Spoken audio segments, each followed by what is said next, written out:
Hello प्यारे बच्चों, कैसे हो आप सब। आप सभी का स्वागत है पीडब्ल्यू के इस प्लेटफॉर्म पे। मैं आपका टीचर, आपका दोस्त, आपके फिजिक्स का, आपके नीट का हमसफर जगजोत सर आप लोगों के सामने लेके आया हूं आज लेक्चर नंबर 5 नहीं, लेक्चर नंबर 6। ठीक है, तो लेक्चर नंबर 6 यहां पे आज हम लोग स्टार्ट करने वाले हैं। आज 6th लेक्चर है। यहां पे हम लोगों ने 5 लेक्चर ऑलरेडी कंप्लीट कर लिए हैं। आज छठे लेक्चर की बारी है। 6th लेक्चर आज स्टार्ट होने वाला है। आज हम क्या करने वाले हैं, हम आगे की चीजें पढ़ने वाले हैं। ठीक है, आज क्या करेंगे, हम लोग डिस्कस करेंगे कैपेसिटेंस के बारे में। जो हम लोग पढ़ रहे थे उसी से रिलेटेड सवाल करेंगे। हम एनर्जी से रिलेटेड क्वेश्चंस करेंगे और हम देखेंगे डाइलेक्ट्रिक डालने से क्या हो रहा है। लास्ट टाइम मैंने आपको बताया था कि डाइलेक्ट्रिक डालने से कैपेसिटेंस बढ़ता है। अगर आप कोई डाइलेक्ट्रिक डालते हो तो उससे कैपेसिटेंस बढ़ता है। हम लोगों ने यह भी देखा था कि अगर हम डाइलेक्ट्रिक डाल तो रहे हैं, पर अगर हम उसको कंडक्टर डाल दें, यानी कि कोई मेटेलिक डाइलेक्ट्रिक डाल दें। वैसे मेटल्स को डाइलेक्ट्रिक बोलते ही नहीं है, इसलिए क्योंकि उनका डाइलेक्ट्रिक कांस्टेंट ही बहुत ज्यादा होता है। जनरली इंसुलेटिंग ऑब्जेक्ट्स को ही या फिर इंसुलेटिंग मटेरियल्स को ही डाइलेक्ट्रिक बोल दिया जाता है। जब हम उसको कैपेसिटर के अंदर डालते हैं तो कैपेसिटेंस बढ़ता है। अगर आपने मेटल का डाइलेक्ट्रिक डाल दिया तो याद है क्या हुआ था, पोटेंशियल डिफरेंस जीरो हो गया था और कैपेसिटेंस इनफाइनाइट हो गया था। डाइलेक्ट्रिक कांस्टेंट मेटल्स के लिए, कंडक्टर्स के लिए इन्फिनिटी होता है, याद है। फिर हम लोगों ने कुछ कॉम्बिनेशंस वाले क्वेश्चंस किए थे। हम लोगों ने सीरीज पैरेलल कॉम्बिनेशन जैसे देखा, वैसे ही डाइलेक्ट्रिक दिखाने के बाद भी हमने देखा जब हम डाइलेक्ट्रिक डालते हैं तो किस तरीके के कॉम्बिनेशंस बनते हैं। ठीक है, सो इस तरीके के सवाल यहाँ पे आते हैं आप लोगों के एग्जाम्स में। तो हम लोगों को थोड़ा केयरफुल होकर ऐसे क्वेश्चंस पे ध्यान देना है कि अगर हमने कोई डाइलेक्ट्रिक डाला हुआ है तो क्या होगा, डाइलेक्ट्रिक डालने से किस तरीके से कैपेसिटेंस पे फर्क पड़ेगा। फिर मैंने आप लोगों को कहा था एक चीज जो हम लोग शुरू करेंगे वो ये है कि जब डाइलेक्ट्रिक हम डालते हैं, डाइलेक्ट्रिक डाल तो दिया, जब हम डाइलेक्ट्रिक डालते हैं उस समय बैटरी कनेक्टेड है या नहीं, इस चीज को देखना पड़ता है और उससे एनर्जी पे क्या इफेक्ट पड़ता है उसके बारे में डिस्कस करना है। सो तैयार हो, मुझे लगता है आज इस लेक्चर के लिए आप लोग अच्छे से तैयारी करके आए हो। थोड़ा सा रिवाइज करके भी आए होगे, पढ़ के भी आए होगे। पढ़ के आए हो ना, अच्छे से रिवाइज करके आए हो ना, वेरी गुड। करके आए हो तो वेरी गुड, नहीं करके आए तो करके आना है अगले लेक्चर में। सो शुरू करते हैं आज का ये टॉपिक। शुरू से देखते हैं जरा। मैं बता देता हूँ आज हम क्या क्या डिस्कस करेंगे। सबसे पहले मैं आप लोगों के साथ यहाँ डिस्कस करने वाला हूँ, सबसे पहली चीज जो डिस्कस करने वाला हूँ वो एक आधी प्रॉब्लम है, यानी कि कुछ एक दो क्वेश्चंस हम सबसे पहले स्टार्ट करेंगे ताकि रीकैप मिल जाए। तो थोड़ी प्रॉब्लम्स करेंगे आज हम डिस्कस, जिससे हम लोगों को थोड़ा सा रिकैप मिल जाए। सेकेंडली हम लोग क्या करेंगे, हम इंसर्शन ऑफ डाइलेक्ट्रिक करेंगे, है ना। अब हम क्या करेंगे, इंसर्शन ऑफ डाइलेक्ट्रिक। अब हम डाइलेक्ट्रिक को डालेंगे कैपेसिटर के अंदर, ठीक है ना। Insertion of dielectric with battery और विदाउट बैटरी, बैटरी के साथ और बिना बैटरी के साथ, बैटरी और विदाउट बैटरी, ठीक है ना। तो उसके साथ हम देखेंगे क्या फर्क पड़ता है। ठीक है, इसके अलावा हम लोग क्या डिस्कस करेंगे, again we will come back to energy, है ना। एनर्जी और चार्जिंग ऑफ कैपेसिटर पे हम डिस्कशन करेंगे, ठीक है ना। एनर्जी एंड लिख देता हूं, एंड चार्जिंग, ठीक है ना।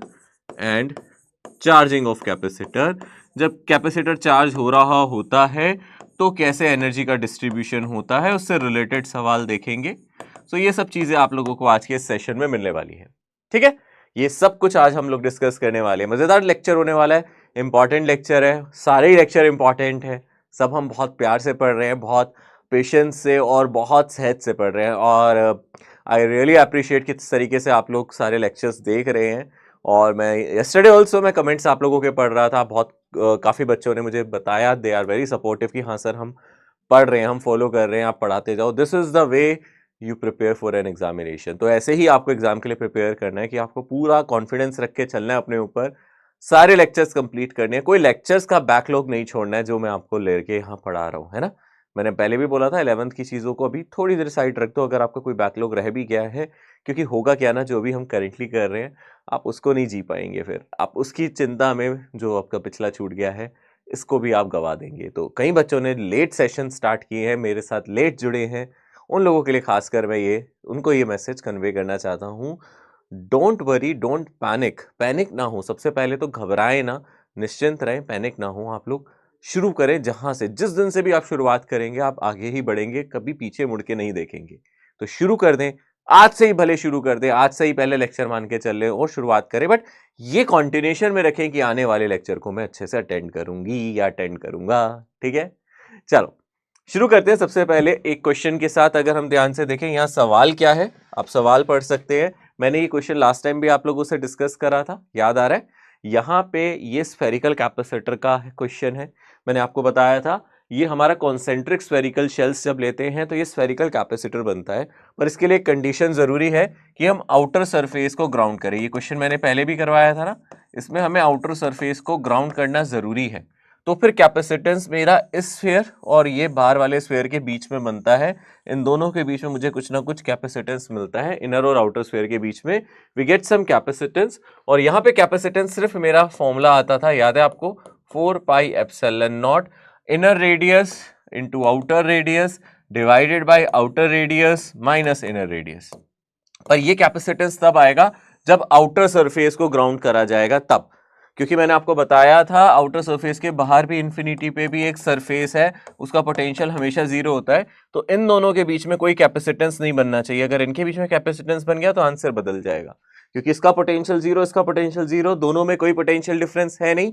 इसलिए सिर्फ कैपेसिटेंस मेरी इन दोनों सरफेसेस के बीच में आ रहा है, यानी कि R1 और R2 रेडियस में आ रहा है, इनफाइनाइट रेडियस वाले में नहीं आ रहा। कोई आइसोलेटेड कैपेसिटेंस यहाँ फॉर्म नहीं हो रहा, ठीक है। फिर मैंने आपको कहा था जब हम ये कर लेंगे तो मैं आपको ये वाला क्वेश्चन कराऊंगा। ये हमने तब स्किप किया था, बट आज हम इस क्वेश्चन को डिस्कस कर लेते हैं पहले, नहीं तो ये फिर रह जाएगा। यहां पे आप देखिए डायग्राम में अलग क्या है, क्या आपने ऑब्जर्व किया था?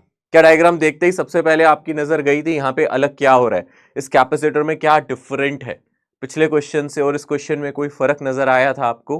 पक्का पकड़ लिया था आपने फर्क? यही फर्क है ना कि सर उसमें आपने बाहर वाली सरफेस को ग्राउंड किया था। आप देख सकते हो यहां पे किसको ग्राउंडिंग की गई थी, बाहर वाले स्फीयर को। पर अब अगर आप ध्यान से देखोगे तो इनर स्फीयर को ग्राउंड किया गया है, यहां पे अंदर वाले स्फीयरिकल सरफेस को ग्राउंड किया गया है, इसको ग्राउंडिंग प्रोवाइड की गई है। यानी कि फर्क तो है ना, है ना, अच्छा खासा फर्क। हाँ सर, फर्क क्या पड़ेगा इससे? इससे फर्क ये पड़ेगा, अगर आप ध्यान से देखोगे, आप ये अंदर वाले स्फीयर को ध्यान से ऑब्जर्व करो, ये अंदर वाले स्फीयर का पोटेंशियल बताओ मुझे कितना है। अंदर वाले स्फीयर के पोटेंशियल के बारे में अगर हम चर्चा करें, अंदर वाले स्फीयर का पोटेंशियल कितना हो गया? जीरो हो गया ना। अंदर वाले स्फीयर का पोटेंशियल अगर मैं पूछूं जीरो हो गया ना। अच्छा, इन्फिनिटी पे भी मैंने बोला था एक प्लेट होती है ना, इन्फिनिटी पे भी होता है, हम यहां भी मान सकते हैं बहुत दूर इनफाइनाइट रेडियस पे, यानी कि आर टेंडिंग्स टू इन्फिनिटी पे भी होगा, और इसका पोटेंशियल भी क्या होगा? जीरो। यानी कि दो सरफेसेस है जिनका पोटेंशियल जीरो है, इसका बीच वाली सरफेस पे कुछ ना कुछ चार्ज है, तो इसका पोटेंशियल जीरो नहीं है, इसका पोटेंशियल मैं मान लेता हूं V। तो अगर आप ध्यान से देखो V पोटेंशियल को मैं पिंक कलर से यहाँ पे दिखा देता हूं, जिसका पोटेंशियल यहाँ पे V है, वो ये वाला स्फीयर है। इस वाले स्फीयर को अगर आप ध्यान से देखोगे, इस स्फीयर का पोटेंशियल आपको, पिंक वाले स्फीयर का पोटेंशियल आपको V दिखेगा, ठीक है ना। इसका पोटेंशियल आपको कुछ V नजर आ रहा है। आउटर सरफेस का जीरो है, इनर सरफेस का जीरो है। इससे फर्क क्या पड़ेगा अगर हम ध्यान से देखेंगे, यहां पे मेरे अब एक नहीं दो कैपेसिटर बनेंगे। कौन से दो कैपेसिटर बनेंगे? एक तो इन दोनों के बीच में, ठीक है ना, और एक इन दोनों सरफेसेस के बीच में, यानी कि एक कैपेसिटर इन दोनों के बीच में, एक इनके बीच में। इन दोनों के बीच में पोटेंशियल डिफरेंस कितना है? इसका पोटेंशियल है जीरो और इसका है V, इसका पोटेंशियल जीरो और इसका है V, यानी कि दो कैपेसिटेंस बन रहे हैं किसके बीच में? अगर आप ध्यान से देखोगे, एक पोटेंशियल हम ले लेते हैं V, है ना, यहाँ पे एक पोटेंशियल चूज कर लेते हैं हम V, है ना, एक V कर लेते हैं। V वाला कौन सा है? ये वाली सरफेस का पोटेंशियल V है ना। तो एक पोटेंशियल मैंने ये चूज कर लिया V, और दूसरा हमने जीरो और V के बीच में, ठीक है। तो अगर आप ध्यान से देखोगे, ये वाला कैपेसिटेंस बन रहा है कि ये कैपेसिटेंस बन रहा है, ये कैसा कैपेसिटेंस है? ये कैपेसिटेंस कैसे होता है जब एक सरफेस इंफिनिटी पे होती है? ये पिंक वाले का बाहर वाले से कैसा कैपेसिटेंस बनेगा? आइसोलेटेड कैपेसिटर, याद है, आइसोलेटेड स्फेरिकल कैपेसिटर बनेगा ये 4 pi epsilon not into radius. ये हमने वगैरह पढ़ा था। जब सिर्फ एक ही सरफेस होती है और दूसरी सरफेस इंफिनिटी पे होती है, तो क्या कैपेसिटेंस आता था भाई? 4 पाई एप्सिलॉन नॉट रेडियस, है ना। यानी कि ये पिंक वाले का जो कैपेसिटेंस इसके साथ बनेगा, पिंक वाले का जो कैपेसिटर इसके साथ बनेगा, वहां से जो कैपेसिटेंस आएगा वो कैपेसिटेंस को मैं लिख देता हूं C1। ये आइसोलेटेड कैपेसिटेंस है 4 पाई एप्सिलॉन नॉट। कितनी रेडियस है पिंक वाले की? पिंक वाले की रेडियस लेनी है R2। कितनी रेडियस है अगर हम ध्यान से देखेंगे? R2, ठीक है ना। दूसरा कैपेसिटेंस बनेगा आपका किसके बीच में? इन दोनों के बीच में। दूसरा कैपेसिटेंस क्या बनेगा आपका, बोलो किसके बीच में बनेगा? इन दोनों के बीच में। अब 0 वोल्ट पे कौन है? ये वाली सरफेस, और V वोल्ट पे कौन सी है? ये, यानी कि दूसरा कैपेसिटेंस भी 0 और V के बीच में ही बन रहा है। ये दोनों पैरेलल हो गए, पैरेलल आ गए। अब ये समझ लेना पैरेलल कैसे हो गए। अरे भाई इनके बीच का पोटेंशियल डिफरेंस बताओ, इसका V इसका 0, कितना हो गया V, इसका V और इसका 0, तो इनके बीच में भी कितना हो गया V। बट ये कौन सा कैपेसिटर बनेगा, स्फेरिकल कैपेसिटर C2, इसका कैपेसिटेंस कितना होगा 4 pi epsilon not R1 R2 divided by R1 sorry divided by R2 minus R1, R2 क्या हो रहा है, divided by R2 minus R1। देख सकते हो आप लोग, आराम से देख सकते हो, दो कैपेसिटर समझ में आ रहे हैं। अरे एक कैपेसिटर इन्फिनिटी और ब्लू वाली पिंक वाली सरफेस के बीच में, ये मेरा आइसोलेटेड स्फेरिकल कैपेसिटर हुआ, एक कैपेसिटेंस इनके बीच में, पैरेलल में क्यों हुए, इनके बीच में पोटेंशियल डिफरेंस V, इनके बीच में पोटेंशियल डिफरेंस V।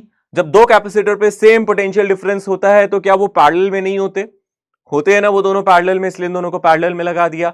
चलो फटाफट मुझे बता दो सी नेट कितना हो जाएगा, इन दोनों को ऐड करके आ जाएगा, है ना, दोनों को ऐड करके आ जाएगा, यानी कि 4 पाई एप्सिलॉन नॉट, जोड़ना है ना R2, ठीक है ना, मैं R2 कॉमन ले लेता हूं यहां से और फिर लिखता हूं, देखो क्या बनेगा, दोनों को ऐड करके 4 pi epsilon naught R2 common आ गया, यहां से आ गया R1 divided by R2 minus R1 plus 1, ठीक है ना, ऊपर कितना आया यहाँ पे R1 divide by R2 minus R1 और यहां से कितना बचा 1, ठीक है ना। ये देखो ना, इन दोनों में से मैंने पहले 4 पाई एप्सिलॉन नॉट R1 क्या कितना कॉमन ले लिया, 4 पाई एप्सिलॉन नॉट R2 को कॉमन ले लिया, ठीक है, दोनों से, इससे और इससे 4 पाई एप्सिलॉन नॉट R2 को कॉमन ले लिया, तो बचा कितना R1 divided by R2 minus R1 plus 1, इसमें से बचा R2 divided by R2 minus R1 और इसमें तो कुछ बचा ही नहीं। अब यहां से एलसीएम ले लो भाई, इसका एलसीएम लेके इसको सॉल्व करो, ये बचा 4 पाई एप्सिलॉन नॉट R2 और एलसीएम कितना आ जाएगा यहाँ से R2 माइनस R1, ऊपर कितना है R1 और प्लस यहां से आ जाएगा R2 minus R1, R2 minus R1, ये R1 कट गया और यहां बचा R2, तो R2 स्क्वायर हो गया, यानी कि यहां से कैपेसिटेंस आया 4 pi epsilon naught R2 square divided by R2 minus R1, ठीक है ना, 4 pi epsilon naught R2 square divided by R2 minus R1, क्या यही ऑप्शन आ रहा है। बेसिकली आप समझ गए इस केस में, अगर उसने गलती से इनर वाली सरफेस को यहाँ पे ग्राउंड करके बाहर वाली सरफेस पे चार्ज छोड़ दिया, बाहर वाले को चार्ज करके बाहर पे कोई पोटेंशियल छोड़ दिया, तो डेफिनेटली समझ जाना भाई, डेफिनेटली समझ जाना, ऐसे केस में जो मेरा कैपेसिटेंस बनेगा वो कितना बनेगा, मेरा इनका कॉम्बिनेशन हो जाएगा यहाँ पे, और कॉम्बिनेशन कर रहे हैं तो 4 pi epsilon naught R2 square divided by R2 minus R1, ये मेरा रिजल्ट आएगा, है ना, 4 पाई एप्सिलॉन नॉट बड़ी वाली रेडियस का square divided by R2 minus R1, ठीक है ना, आउटर रेडियस का square divided by R2 minus R1। अच्छा क्वेश्चन है ये, इसको नोट कर लो, और ये देखो ध्यान से, ये पहले हम कर चुके थे, इसमें आउटर सरफेस ग्राउंड की गई थी, इसमें इनर सरफेस, ध्यान है, ठीक है। आगे बढ़ते हैं, ये हम क्वेश्चन कर सकते हैं क्या, कल कुछ ऐसा पढ़ा है जिससे ये सवाल हो जाएगा, यहाँ पे ये दो कैपेसिटर बन जाएंगे, आपने दो अलग अलग डाइलेक्ट्रिक डाले, यहाँ पे बोल रहा है parallel plate condenser is filled with 2 dielectric as shown, the area of each plate is a metre square and the separation is t metre, the dielectric constants are k1 and k2 respectively, its capacitance in farad will be, है ना, यहाँ पे हमें इसका capacitance निकालना इन farad, basically हम आराम से निकाल सकते हैं। पहले ये सोचो, ये सीरीज बनेंगे या पैरेलल, प्लेट्स देखो, एक प्लेट ये रही, एक प्लेट ये रही, एक कैपेसिटेंस यहाँ है, किधर है, नहीं समझ में आए तो उसको सीधा बना लो, नहीं समझ में आ रहा तो पहले इसको सीधा बना लो, ये इस तरीके से कैपेसिटर बन गया मेरा, है ना, इसको मान लो कुछ पॉइंट P और इसको कुछ मान लो Q, है ना, P और Q के बीच में यहाँ कुछ कैपेसिटेंस बन जाएगा। ऑब्वियसली आपने यहाँ से बीच में से इसको दो जगह बांट दिया है, एक ऊपर K1 एक K2, डेफिनेटली ये दोनों पैरेलल में होंगे, है ना। ऊपर वाला कैपेसिटेंस कितना होगा, यहाँ दो कैपेसिटेंस बनेंगे और दोनों के दोनों कैसे होंगे, पैरेलल में होंगे। ऊपर वाले को मैं C1 कह देता हूं, नीचे वाले को C2। अब C1 के बारे में आप बता सकते हो, C1 कितना होगा, प्लेट का एरिया कितना हो जाएगा, हाफ है, प्लेट का एरिया यहाँ पे हाफ है, a/2, डिस्टेंस बिटवीन प्लेट तो वही है, ठीक है ना, t, है ना, क्वेश्चन में दे रखा है ना, distance between plate is t, okay. So अगर आप ध्यान से देखोगे, इसका एरिया है कितना, a/2, कैपेसिटेंस होता है a epsilon naught by d, तो area into epsilon naught into dielectric constant यानी कि K1 into dielectric constant K1 divided by thickness T, यहां से C2 आ जाएगा a/2 into epsilon naught dielectric constant divided by T। क्या इन दोनों को जोड़ सकते हो अब आप, ये दोनों पैरेलल में, कि इसका कॉम्बिनेशन C1 प्लस C2 हो जाएगा, यहां से C इक्विवेलेंट निकालना है तो हमें पता है यहां से क्या मिलेगा, C1 प्लस C2, यानी कि ये आ जाएगा a/2 epsilon not divided by t, और यहां से आपको मिलेगा k1 प्लस k2, ये आ जाएगा a/2 epsilon naught by t k1 plus k2। As simple as it looks, इतना आसान है, इजीली हो गया था ना ये वाला क्वेश्चन। मुझे लगता है आपने डायरेक्टली कर लिया होगा, ये आसान क्वेश्चन है, ठीक है ना, ये आसान इजी पीजी क्वेश्चन है। ऐसे क्वेश्चन सब आप कर सकते हो बहुत आराम से। अगर ऐसे 2 की जगह 3 होते तो एरिया a/3 हो जाता, तो यहां पे आ जाता a एप्सिलॉन नॉट बाय 3, है ना, sorry a epsilon naught by t k1 plus k2 by k2 plus k3 by 3, है ना, 3 आ जाते उसमें, फिर 3 जगह ऐड करना पड़ता अगर 3 हिस्सों में अगर बांट दिया जाता तो। इस तरीके से आप ये देख सकते हो। आगे बढ़ सकते हैं अब हम। यस, ये एक नया टॉपिक है जो मैंने आपको कहा था आज हमें डिस्कस करना है, और बहुत ध्यान से डिस्कस करेंगे। बहुत सिंपल है पर समझ के करना है आपको, इसमें गलती नहीं करेंगे हम, ध्यान से करेंगे, समझ के करेंगे, ठीक है ना, फिर ये आपको याद हो जाएगा। सबसे पहले है variation of different variables like charge, है ना, किस किस का वेरिएशन देख रहे हैं, चार्ज का, कैपेसिटेंस का, पोटेंशियल का, इलेक्ट्रिक फील्ड का एंड एनर्जी का व्हेन डाइलेक्ट्रिक इंट्रोड्यूस। अब डाइलेक्ट्रिक डाल रहे हो कैपेसिटर के अंदर, पर डाइलेक्ट्रिक डालते टाइम दो चीजें हो सकती है, मैंने कहा था, हो सकता है बैटरी कनेक्टेड हो सकता है ना हो। यानी कि पहला केस ले रहा हूं व्हेन बैटरी इज कनेक्टेड। पहला केस क्या है, व्हेन बैटरी इज प्रेजेंट, ठीक है ना, बैटरी क्या है, प्रेजेंट है, तब हम क्या कर रहे हैं, इसके अंदर डाइलेक्ट्रिक डाल रहे हैं इसकी प्लेट्स के बीच में। यानी कि आप ऐसे समझो कि यहां पे हमारे पास कैपेसिटर है, ये कैपेसिटर की 2 प्लेट्स हैं, ये कैपेसिटर मैं कंसीडर कर लेता हूं, ये 2 प्लेट्स ले ली हमने कैपेसिटर की, और अब हम क्या कर रहे हैं, इसके अंदर क्या डाल रहे हैं, एक डाइलेक्ट्रिक डालने की कोशिश करेंगे। तो ये मैंने वायर लिया और यहां पे अपनी बैटरी कनेक्ट करी है, और बैटरी की जो वोल्टेज है, पोटेंशियल डिफरेंस है V। तो अगर V पोटेंशियल डिफरेंस बैटरी का है तो कैपेसिटर पे भी इस टाइम पोटेंशियल डिफरेंस कितना हो जाएगा, समझ सकते हो, इसके अक्रॉस भी जो पोटेंशियल डिफरेंस होगा वो V होगा। ओके, और अगर आप ध्यान से देखो, अगर इसका कैपेसिटेंस C है, C क्या होगा आप जानते हो, A epsilon not divided by C divided by D। D distance between plate है ना, D डिस्टेंस बिटवीन प्लेट है, A area of cross section है, ठीक है ना, या फिर एरिया ऑफ प्लेट कह सकते हैं, क्रॉस सेक्शन छोड़ो, आप क्रॉस सेक्शन ना बोल के एरिया ऑफ प्लेट बोलना, सॉरी क्रॉस सेक्शन सही वर्ड नहीं है यहाँ पे, एरिया ऑफ प्लेट्स बोलना। Epsilon not permittivity of vacuum है क्योंकि अभी अंदर कुछ नहीं डाला है, डी डिस्टेंस बिटवीन प्लेट है, सी कैपेसिटेंस है।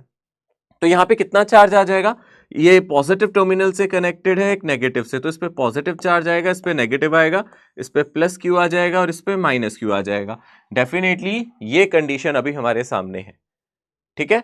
अब हम क्या करेंगे, ये बिफोर है ना, ये बिफोर इंसर्शन है, जब आपने डाइलेक्ट्रिक नहीं डाला, ये तब की कहानी है। अब डाइलेक्ट्रिक डालने के बाद क्या होगा, अगर हम ध्यान से देखेंगे, एक बार हमने इसके अंदर डाइलेक्ट्रिक डाल दिया तो चीजें कैसे हो जाएंगी, कैसे बदल जाएंगी, एक बार उस पर चर्चा कर लेते हैं। सारी चीजों पे एक एक बार डिस्कशन करेंगे। यानी कि अगर आपने इसके अंदर डाइलेक्ट्रिक डाल दिया, लेट अस से अब हम इसके अंदर कोई डाइलेक्ट्रिक डाल देते हैं, इसके अंदर हमने कोई डाइलेक्ट्रिक डाल दिया और हम इसके अंदर ऐसे इंसर्ट करके दिखा देते हैं कि इसके अंदर हमने ऐसे ऐसे ऐसे कोई डाइलेक्ट्रिक इंसर्ट कर दिया। अब 100% इसके अंदर डाइलेक्ट्रिक कंप्लीटली, इसको हमने डाइलेक्ट्रिक से भर दिया है, ठीक है, इस प्लेट को हमने कंप्लीटली डाइलेक्ट्रिक से ऐसे अच्छे से भर दिया। और अब क्या होगा, डाइलेक्ट्रिक डालने के बाद क्या फर्क पड़ेगा, इस पर डिस्कशन करनी है हमें, ठीक है। बैटरी अभी भी कनेक्टेड है as per the question, same battery अभी भी कनेक्टेड है, जब आप इंसर्ट कर रहे थे बैटरी नहीं हटाई। तो बैटरी इंश्योर करेगी जो वोल्टेज बैटरी की है वही इस पे रहे, यानी कि बैटरी वोल्टेज को बदलने नहीं देगी, यानी कि जो पोटेंशियल डिफरेंस है वो फिक्स्ड है। अरे क्योंकि आपने बैटरी नहीं हटाई तो क्या फर्क पड़ेगा, सबसे इंपॉर्टेंट बात है कि वी चेंज नहीं कर सकता, ठीक है ना, वी चेंज नहीं कर सकता।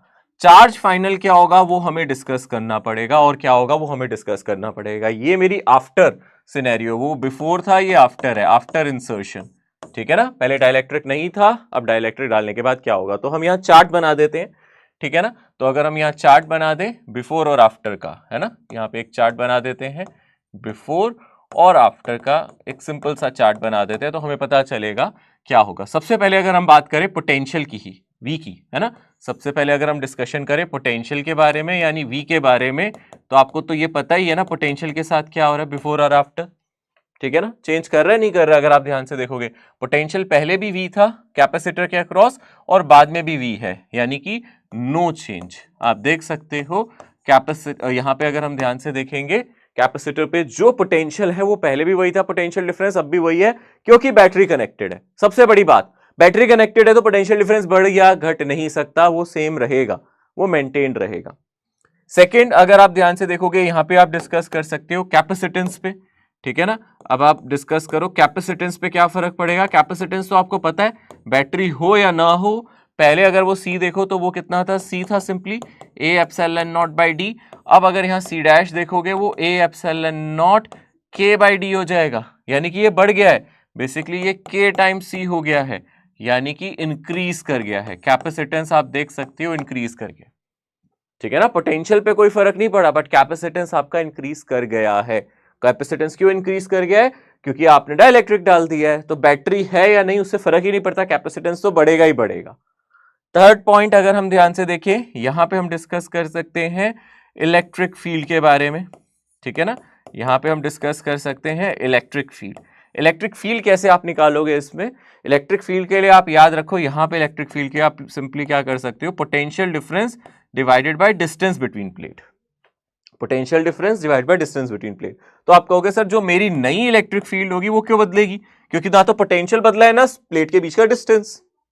प्लेट में डाइलेक्ट्रिक डाला है, पर क्या प्लेट को दूर या पास किया आपने, नहीं किया, यानी कि ये भी नहीं बदलेगा, यानी कि ये तो अभी भी सेम रहेगा, यानी कि इस पे कोई चेंज नहीं हुआ, सेम रहा है, नो चेंज, ठीक है ना, क्योंकि पोटेंशियल डिफरेंस नहीं बदला तो यहां पे आपकी इलेक्ट्रिक फील्ड नहीं बदली है, ठीक है ना। इसके बाद अगर हम नेक्स्ट चीज डिस्कस करें, यहां पे हमारी इलेक्ट्रिक फील्ड डिस्कस हो गई। नेक्स्ट चीज अगर हम ध्यान से करेंगे यहां पे डिस्कस चार्ज। चार्ज इंपॉर्टेंट है, ये ध्यान से समझना, चार्ज पे क्या फर्क पड़ेगा। तो पहले चार्ज कितना था अगर हम ध्यान से देखेंगे, Q is equals to CV था, बट अब चार्ज हमारा बदल गया Q डैश, क्योंकि C तो वही है या नहीं, C बदल चुका है, क्योंकि C बदल चुका है, C डैश V वही है, यानी कि जो मेरा चार्ज है वो हो जाएगा KCV, यानी कि K टाइम्स Q, इंक्रीज कर गया, यानी कि चार्ज बढ़ गया। अब मेरी बात ध्यान से समझना, पहले यहां पे कितना चार्ज होना चाहिए था, CV, यहां पे कितना होना चाहिए था, -CV, पर डाइलेक्ट्रिक डालने के बाद यहां पे कितना होना चाहिए, C डैश V, और यहां भी होना चाहिए -C डैश V, यानी कि बढ़ जाना चाहिए।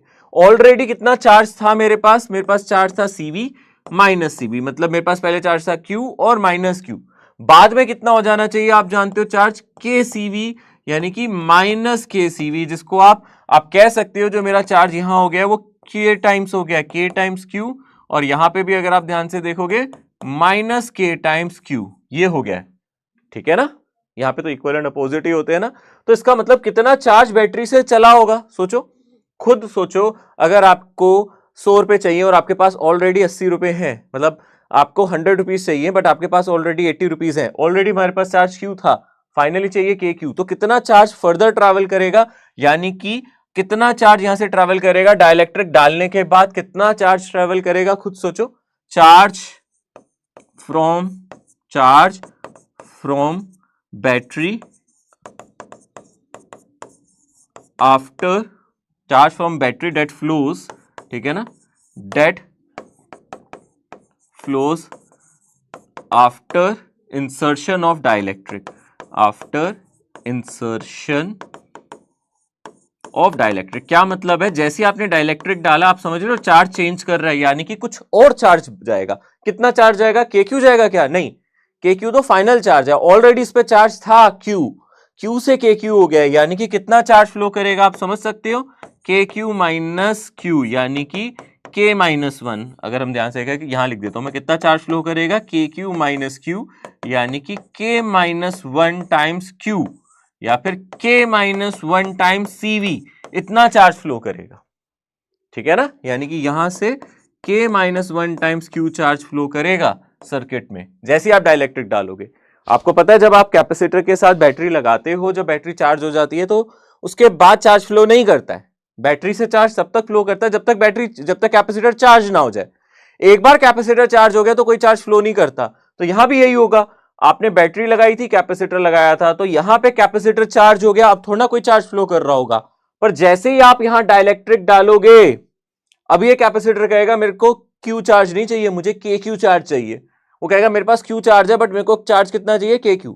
फॉर एग्जांपल मान लो इस पे पहले 10 कूलम था, बट ये कहे नहीं मुझे तो चाहिए 30, तो आप कहोगे 20 और ले ले, वही यहां पे बोला जा रहा है कि जब पहले हमने इसको V वोल्ट की बैटरी से लगाया था तो CV माइनस CV ये चार्ज हो गया था, डाइलेक्ट्रिक डालने के बाद ये बोलेगा नहीं जी मुझे तो CV नहीं चाहिए, मुझे तो KCV चार्ज चाहिए, K टाइम CV चार्ज चाहिए, मुझे तो थोड़ा सा ज्यादा चार्ज चाहिए, तो बैटरी यहां से इसको चार्ज दे देगी। इसलिए तो यहां बैटरी है। एक्चुअली बैटरी अपनी तरफ से नहीं देती, बैटरी इस वाले प्लेट से चार्ज खींच के इस वाले पे दे देगी, तो इस पे माइनस KCV हो जाएगा, इस पे प्लस KCV हो जाएगा। यानी कि आप देख सकते हो ये चार्ज फ्लो करेगा बैटरी से। एक बार आपने डाइलेक्ट्रिक डाल दिया उसके बाद इतना चार्ज बैटरी से फ्लो करेगा। इंपॉर्टेंट है ये नीचे जो लिखा गया है, ठीक है ना। इसको मैं यहां पे हाईलाइट कर दूं क्योंकि ये इंपॉर्टेंट है, इतना चार्ज फ्लो करता है, ठीक है ना। ये चीज इंपॉर्टेंट है, इसको हाईलाइट कर देते हैं, इतना चार्ज फ्लो यहां पे करेगा, ठीक है। अब नेक्स्ट चीज जो हम यहां डिस्कस करेंगे वो है एनर्जी के बारे में। तो एनर्जी की अगर आप बात करोगे, एनर्जी स्टोर्ड, ठीक है ना, एनर्जी की अगर हम बात करें कितनी एनर्जी इसके अंदर स्टोर्ड है, तो एनर्जी कितना था अगर आप ध्यान से देखोगे, पहले था हाफ CV स्क्वायर। अब जो नई एनर्जी होगी U डैश वो क्या होगा, half C dash V square. Obviously C बढ़ चुका है तो ये हाफ KCV स्क्वायर हो जाएगी, यानी कि एनर्जी भी मेरी बढ़ गई, एनर्जी मेरी बढ़ गई। एनर्जी पहले कम स्टोर थी, अब ज्यादा एनर्जी स्टोर कर रहा है, एनर्जी इंक्रीजेस।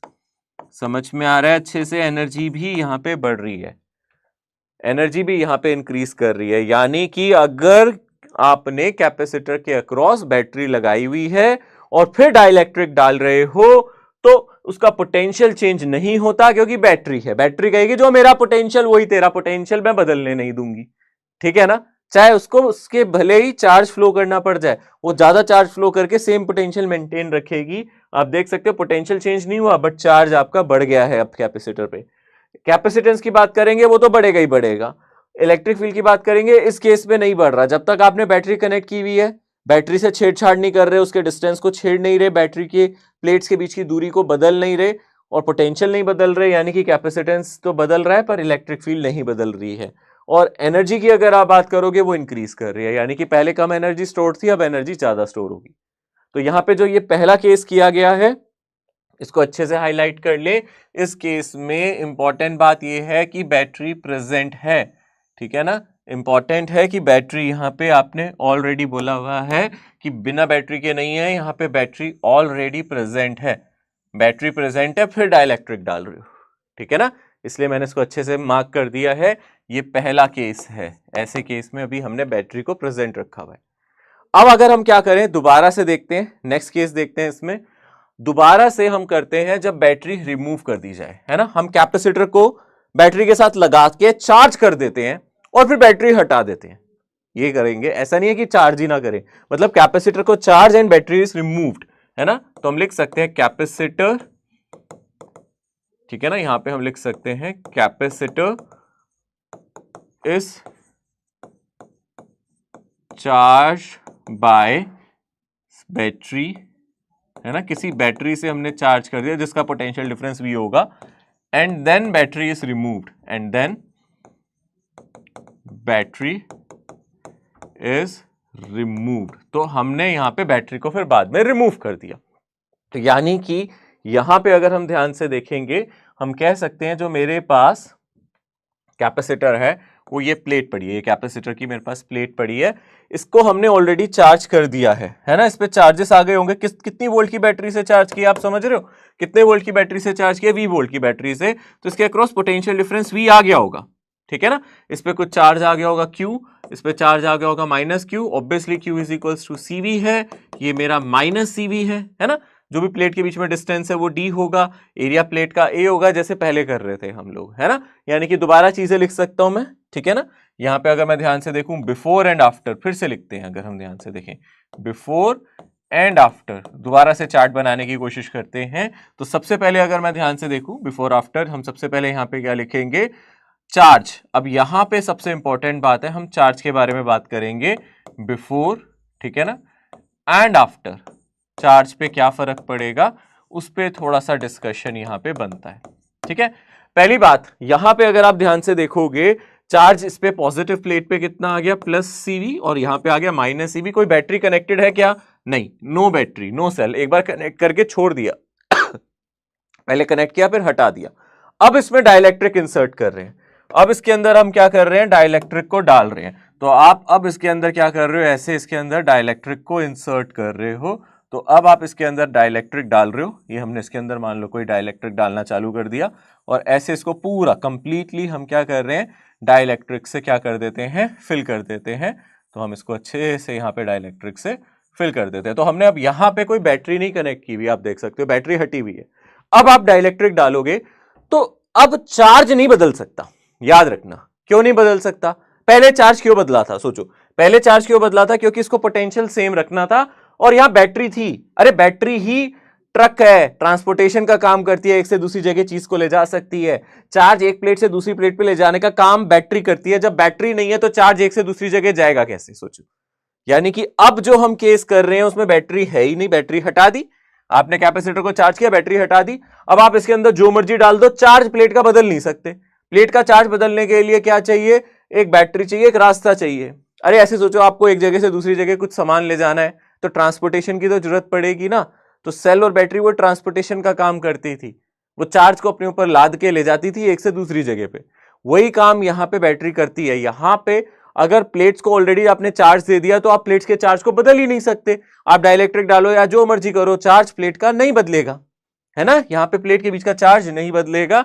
ऐसा नहीं है कि चार्ज उठ के यहां चला जाएगा। ये कंडक्टर नहीं है, इंसुलेटर है, ठीक है ना। ये कंडक्टर नहीं है, इंसुलेटर ले रहे हैं, डाइलेक्ट्रिक ले रहे हैं। मैंने कहा था इंसुलेटर लेते हैं ज्यादातर जब भी डाइलेक्ट्रिक की बात करते हैं। तो चार्ज कंजर्व्ड है, चार्ज नहीं बदल सकता भाई। पहले चार्ज अगर मेरा Q था, है ना, अगर हम ध्यान से देखें, पहले अगर मेरा चार्ज Q था तो बाद में भी वो Q ही रहेगा। यानी कि अगर पहला चार्ज मेरा Q था तो बाद में भी मेरा चार्ज Q ही रहेगा, है ना। तो चार्ज मेरा सेम रहेगा। कैपेसिटेंस की अगर हम बात करें, ठीक है ना, कैपेसिटेंस तो आपको पता है ना, कैपेसिटेंस तो बढ़ेगा ही बढ़ेगा। जैसे आपने डाइलेक्ट्रिक डाल दिया, पहले कैपेसिटेंस C था, अब तो C डैश हो जाएगा। C डैश कितना हो जाएगा मेरा, अगर पहले देखो C था मेरा A epsilon not by D, अभी हो जाएगा मेरा A epsilon not K by D, यानी कि वो तो पहले की तरह, ठीक है ना। चार्ज के बारे में बात करें, चार्ज तो चेंज नहीं हुआ था, चार्ज में कोई चेंज नहीं आया था। बट अगर कैपेसिटेंस की बात करो तो वो तो पहले भी इंक्रीज हुआ था, अभी भी इंक्रीज होगा, ठीक है ना। कैपेसिटेंस पहले भी इंक्रीज हुआ था, अभी भी इंक्रीज हो जाएगा, इट इंक्रीजेस, है ना, इट इंक्रीजेस। नेक्स्ट चीज अगर हम डिस्कस करें, यहाँ पे एक हो गया हमारा चार्ज, है ना, फिर हमने डिस्कस कर लिया कैपेसिटेंस। नेक्स्ट अब हम डिस्कस कर सकते हैं यहाँ पे पोटेंशियल के बारे में। अब आप पोटेंशियल के बारे में डिस्कशन करो, पोटेंशियल डिफरेंस के बारे में डिस्कशन कर सकते हो। तो आप मुझे बात बताओ, यहाँ पे सेल तो लगा नहीं हुआ, बैटरी तो लगी नहीं हुई, तो पोटेंशियल डिफरेंस यहाँ बदल सकता है। अगर आप डाइलेक्ट्रिक डालोगे तो बदलेगा, क्यों, क्योंकि हमें पता है Q is equal to CV होता है। पहले पोटेंशियल डिफरेंस कितना था, V, है ना, V था ना हमारा पहले, अगर हम ध्यान से देखेंगे, क्योंकि हम जानते हैं Q is equal to CV होता है। V क्या था, Q बाई C, यही था ना मेरा potential difference, Q by C, ये मेरा पोटेंशियल डिफरेंस था। अब जो मेरा पोटेंशियल डिफरेंस है वो बदल जाएगा, V डैश हो जाएगा, क्योंकि चार्ज तो नहीं बदला बट कैपेसिटेंस तो आप देख सकते हो बढ़ चुका है। यानी कि ये हो जाएगा Q डिवाइडेड बाई KC, यानी कि ये हो जाएगा V बाई K, कम हो गया पोटेंशियल डिफरेंस, अब आपका कम हो गया। पहले पोटेंशियल डिफरेंस ज्यादा था, अब potential difference V by K हो गया, यानी कि ये डिक्रीजेस। ओ, इसका मतलब है यहां पे पोटेंशियल डिक्रीज कर रहा है, पोटेंशियल डिफरेंस डिक्रीज कर रहा है। और अगर आप ऐसे ही इलेक्ट्रिक फील्ड की बात करोगे तो वो भी कम हो जाएगी। क्यों, क्योंकि इलेक्ट्रिक फील्ड आपने देखा था, निकालने का तरीका है potential per unit distance between plate. तो जो नई इलेक्ट्रिक फील्ड होगी वो नया potential difference divided by distance between plate होगी। और आपको पता है पोटेंशियल डिफरेंस घट गया है तो इलेक्ट्रिक फील्ड भी घट जाएगी, वो भी मेरी E बाय K हो जाएगी। यानी कि यहां पे आपकी इलेक्ट्रिक फील्ड भी डिक्रीज कर गई। इस वाले केस में आपका सिर्फ कैपेसिटेंस बढ़ा है, चार्ज आपका सेम रहा है, पोटेंशियल डिफरेंस घट गया है क्योंकि बैटरी नहीं है। और इलेक्ट्रिक फील्ड की बात करें तो वो भी डिक्रीज कर गई है, ठीक है। एनर्जी की बात करो, चलो एनर्जी की बात करो। अब अगर हम ध्यान से देखें, एनर्जी पे अगर आप डिस्कशन करोगे, सिंपल सी बात है, एनर्जी पहले आपकी थी हाफ, ठीक है ना, हाफ CV स्क्वायर लिख सकते हो या Q स्क्वायर बाई V, जो QV भी लिख सकते हो, जो भी लिखना चाहो QV करके भी लिख सकते हो। CV स्क्वायर करोगे सेम आएगा दोनों से, मैं हाफ QV से दिखा देता हूं। पहले एनर्जी मेरी इतनी थी, अब एनर्जी कितनी हो जाएगी, U डैश। चार्ज तो आपका सेम है ना, पर पोटेंशियल डिफरेंस की अगर बात करोगे वो चेंज हो गया है, यानी कि हाफ QV बाई K, यानी एनर्जी भी घट गई है। यानी पहले एनर्जी ज्यादा स्टोर्ड थी, अब जो एनर्जी है वो कम स्टोर्ड है। यहां पे क्योंकि सेल नहीं लगा हुआ, यहां पे अगर आप डाइलेक्ट्रिक डालोगे तो कैपेसिटर की एनर्जी घट जाती है, बढ़ती नहीं है। बैटरी के साथ जब तक बैटरी लगी थी और आप डाइलेक्ट्रिक डाल रहे थे, एनर्जी बढ़ रही थी, इलेक्ट्रिक फील्ड सेम थी, है ना, पोटेंशियल कांस्टेंट था पहले वाले केस में। अब चीजें बदल गई, पोटेंशियल घट रहा है, इलेक्ट्रिक फील्ड घट रही है, एनर्जी घट रही है, कैपेसिटेंस बढ़ रहा है, सिर्फ कैपेसिटेंस बढ़ रहा है। अगर आप ध्यान से देखोगे यहां पे सब कुछ घट रहा है, पोटेंशियल डिफरेंस घट गया के टाइम्स, इलेक्ट्रिक फील्ड घट गई, एनर्जी घट गई। कितनी एनर्जी घटी है अगर आप ध्यान से देखोगे इस केस में, अगर आप एनर्जी डिक्रीजेस की बात करोगे, कितनी एनर्जी डिक्रीज हुई है, क्लियरली आप देख सकते हो यहां से एनर्जी डिक्रीज हुई है। अगर हम देखेंगे u माइनस यू डैश अगर आप कर दोगे, है ना, मैं इनिशियल माइनस फाइनल कर रहा हूं, ठीक है, तो आप बोलोगे सर वो हो जाएगा u माइनस यू बाई के, यानी कि u 1 माइनस 1 बाई के, ठीक है ना। आप u को हाफ सी वी स्क्वायर भी लिख सकते हो, हाफ क्यू भी लिख सकते हो, हाफ क्यू स्क्वायर बाय सी भी लिख सकते हो, है ना। u हम जानते हैं, यहाँ u मुझे पता है, यहाँ पे u क्या है, u मेरा हाफ सी वी स्क्वायर है, ठीक है ना। u को हम क्या कह सकते हैं, u is nothing but this is half C V square, half Q square by C, half Q square by C, half Q V, ये तो मैंने लिखा ही था, है ना। तो ये मेरी इनिशियल एनर्जी है, इनिशियल हमारी एनर्जी है। इस केस में एनर्जी मेरी डिक्रीज कर रही है, पिछले केस में इंक्रीज कर रही थी। इस केस में अगर आप ध्यान से देखोगे, 1 सेकेंड, इस केस में अगर आप ध्यान से देखोगे तो यहां पे मेरी एनर्जी क्या कर रही थी, यहां पे मेरी एनर्जी इंक्रीज कर रही थी, ठीक है ना। यहां पे एनर्जी इंक्रीज कर रही थी, आप लिखना चाहते हो कितनी इंक्रीज कर रही थी, तो आप u डैश माइनस यू देख सकते हो, ठीक है। तो हमें पता है फाइनल एनर्जी मेरी कितनी हो गई है, यहाँ पे के यू हो गई है ना, तो यानी कि ये बन जाएगा के माइनस 1 यू। बाकी वो u आप जानते हो, u मेरा हाफ सी वी स्क्वायर या फिर हाफ क्यू स्क्वायर बाय सी या फिर हाफ क्यू वी, वही है, ठीक है। पहले वाले केस में एनर्जी बढ़ी थी, इस वाले केस में एनर्जी घट गई है। बहुत ध्यान से इसको देख सकते हो, बहुत इजीली आपको यहाँ पे डाटा मिल रहा है। पिछले वाले केस में कुछ भी घट नहीं रहा था, सब कुछ बढ़ रहा था या सेम रहता था। इलेक्ट्रिक फील्ड सेम थी, पोटेंशियल सेम था, चार्ज बढ़ गया, कैपेसिटेंस बढ़ गया, एनर्जी बढ़ गई, ठीक है। अब देखो यहाँ पे क्वेश्चन क्या है, 2015 में इससे सवाल पूछा गया है, जरा ध्यान से देखें क्वेश्चन क्या बोलता है। A parallel plate air capacitor of capacitance C is connected to a cell of EMF V and then disconnected। यानी कि कौन सा वाला केस है, सोचो केस 1 या केस 2, कौन सा वाला केस है, ये वाला केस है या फिर ये वाला केस है, खुद सोचो कौन से वाले केस की बात कर रहे हैं। ऑब्वियसली इस केस की बात कर रहे हैं, केस 2 की बात कर रहे हैं, क्योंकि इसने क्वेश्चन में बोला है बैटरी को डिस्कनेक्ट कर दिया है ना। इसने बोला है पैरेलल प्लेट कैपेसिटर सी को, जिसका ईएमएफ सेल का ई है, उससे कनेक्ट कर दिया गया है और फिर बाद में चार्ज होने के बाद डिस्कनेक्ट कर दिया। अब डाइलेक्ट्रिक स्लैब डाल रहा है, अ dielectric slab of dielectric constant के which can just fill the gap of the capacitor is now inserted in it, which of the following is incorrect। Incorrect option choose करना है आपको। तो बिना सेल के आप डाइलेक्ट्रिक डाल रहे हो और अब आप लोगों को यहां से चूज करना है कौन सा स्टेटमेंट गलत है, यानी कि यहां 3 स्टेटमेंट सही होंगे। ध्यान से क्वेश्चन पढ़ना, इनकरेक्ट स्टेटमेंट ढूंढना है। आधे से ज्यादा जनता इस क्वेश्चन में गड़बड़ कर देती है, इनकरेक्ट स्टेटमेंट ढूंढना है। पहला स्टेटमेंट पढ़ा, लगा सही है, टिक कर देते हैं, नहीं, समझो इनकरेक्ट स्टेटमेंट ढूंढना है। पहला स्टेटमेंट क्या है, the energy stored in the capacitor decreases के टाइम्स, बिल्कुल सही है। हमने देखा था ना एनर्जी क्या हो जाती है हमारी, डिक्रीज करती है के टाइम्स, हमने पढ़ा था ना।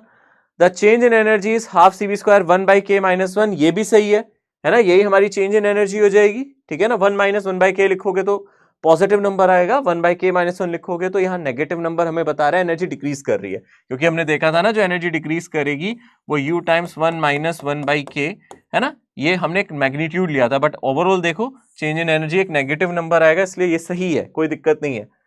The charge on the capacitor is not conserved, क्या ये सही है, खुद सोचो, क्या चार्ज कंजर्व नहीं था, इसमें कंजर्व था, चार्ज चेंज नहीं कर रहा था, यानी कि ये इनकरेक्ट स्टेटमेंट है, हमें यही चाहिए, इनकरेक्ट स्टेटमेंट है। हमें पता है चार्ज कंजर्व्ड रहता है इस केस में, ठीक है ना। देखा था ना आपने, चार्ज कहां चेंज हो रहा था, नो चेंज, चार्ज यहां पे कंजर्व्ड था, कांस्टेंट था, चार्ज कंजर्व्ड था, कांस्टेंट था, ठीक है।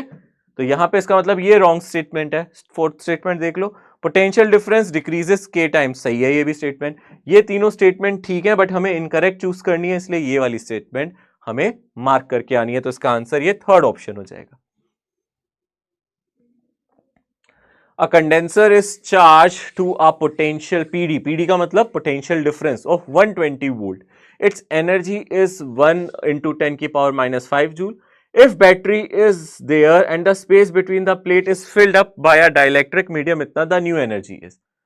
सिंपल सी बात है, अगर वो क्या कह रहा है क्वेश्चन में, अगर उसमें ध्यान से बोलो, उसने बोला है एक कंडेंसर है जिसमें 120 वोल्ट का पोटेंशियल डिफरेंस हमें दिया है, एनर्जी आपको दे रखी है इतनी है, ठीक है ना। वो कह रहा है अगर बैटरी के होते हुए, इफ बैटरी इज देयर और हम इसमें डाइलेक्ट्रिक डाल दे तो नई एनर्जी क्या होगी, बढ़ जाएगी ना। हमें पता है जब डाइलेक्ट्रिक होता है तो जो नई एनर्जी होती है वो के टाइम्स इनिशियल एनर्जी हो जाती है। तो के कितना दिया है मुझे यहाँ क्वेश्चन में 5 और इनिशियल एनर्जी दी है 1 इंटू 10 की पावर माइनस 5 जूल, यानी कि यहां से आ जाएगा 5 इंटू 10 की पावर माइनस 5 जूल। क्या यही मेरा आंसर होना चाहिए? आसान था ये क्वेश्चन, देख सकते हो, सिंपल है। The plates of a parallel plate capacitor have area 90 centimeter square each and are separated by 2 mm।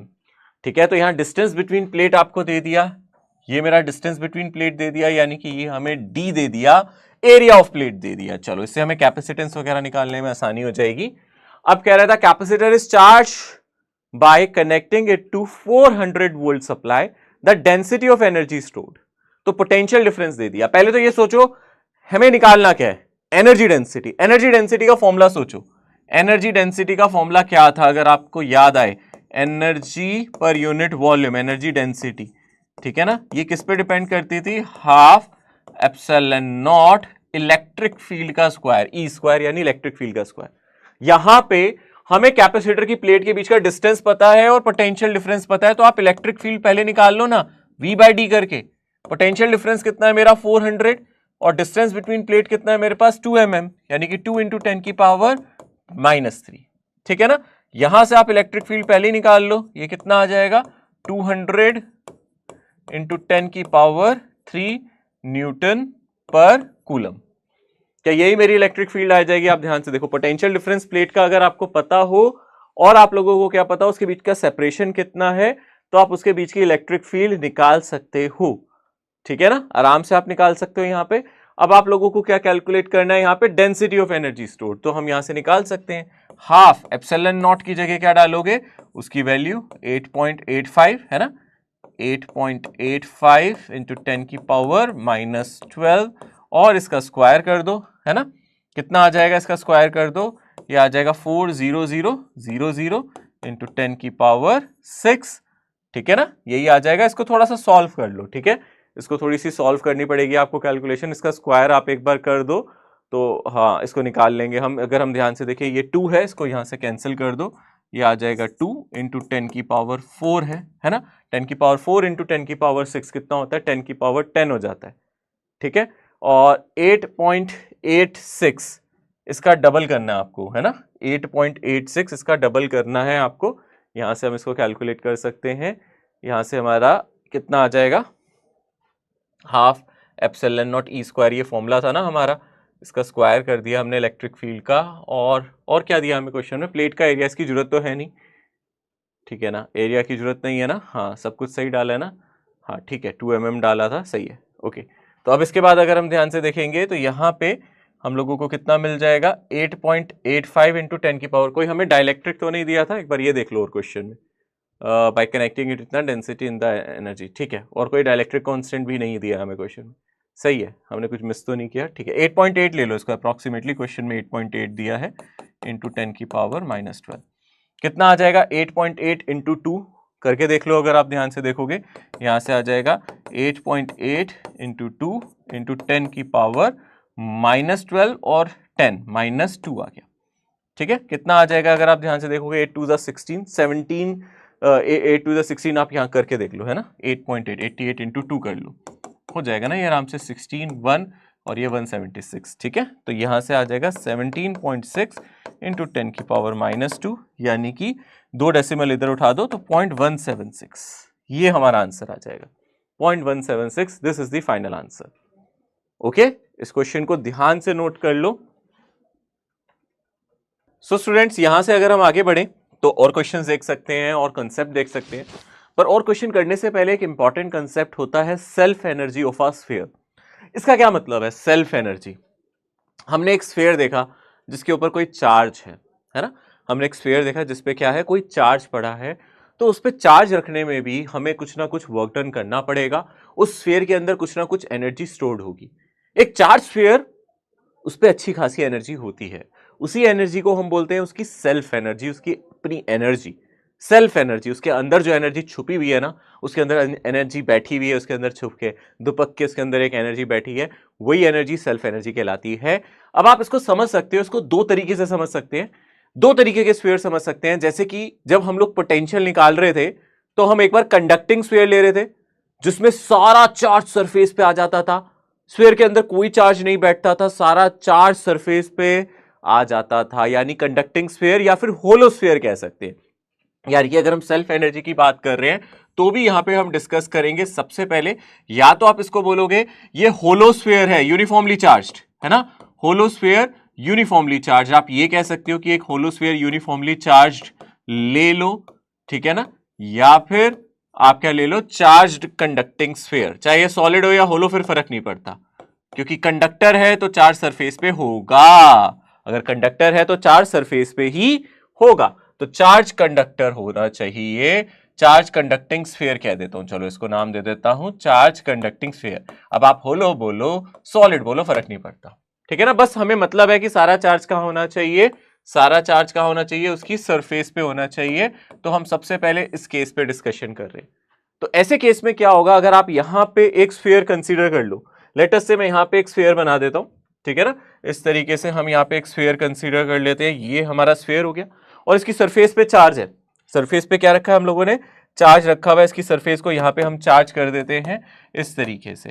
तो इसको चार्ज करने के लिए हमें कितनी एनर्जी चाहिए, 100% इसको ऐसे क्यू चार्ज करने के लिए, मान लो इस पे कोई क्यू चार्ज है तो हमें कितनी एनर्जी चाहिए, उसको इसकी सेल्फ एनर्जी कहते हैं, जो कि हम लोग याद रख सकते हैं। इसकी सेल्फ एनर्जी मैं यू से लिख रहा हूं, एक तरीके से ये भी पोटेंशियल एनर्जी ही है, अरे सेल्फ एनर्जी भी पोटेंशियल एनर्जी ही है, क्योंकि ये वर्क डन करने से आ रही है। तो अगर आप इसको देखोगे, इसका फॉर्मूला होता है कि जितना भी आप उसको चार्ज दे रहे हो डिवाइडेड बाय जो इसका रेडियस है ना, यानी कि अगर इसका रेडियस आर है तो डिवाइडेड बाय आर। अब आपके दिमाग में जरूर चल रहा होगा सर ये कैसे आया, एक 2 का फैक्टर हो रहेगा, पहली बात तो ये आया कैसे, ये फॉर्मूला आया कहां से, अगर आपके दिमाग में चल रहा है तो बहुत सिंपल है, आप इसको प्रूफ कर सकते हो। यानी कि प्रूफ करने के लिए हमें सिंपली देखना पड़ेगा कि स्फीयर को हम चार्ज कैसे कर रहे हैं। हम धीरे धीरे इंस्टॉलमेंट्स में इस पे थोड़ा थोड़ा चार्ज रखते जा रहे हैं।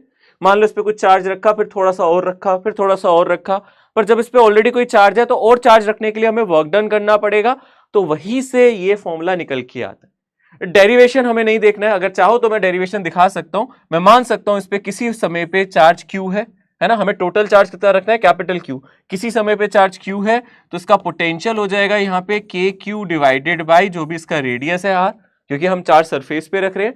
थोड़ा सा वर्क डन करना पड़ेगा, थोड़ा सा और चार्ज रखने के लिए आपने कहा मुझे थोड़ा सा और चार्ज लेके आना है डी क्यू, धीरे धीरे डी क्यू चार्ज ला के आप इस पे total charge capital Q store करना चाहते हो, तो आपको छोटा सा वर्क डन करना पड़ेगा इस छोटे से चार्ज को ले जाने के लिए, और वर्क डन होगा पोटेंशियल इनटू जो आप चार्ज ला रहे हो, यानी कि वी डी क्यू। और फिर आप लिमिट डालोगे, अगर आप ध्यान से देखोगे, 0 से लेके कैपिटल क्यू, क्योंकि आप टोटल चार्ज इतना ला रहे हो।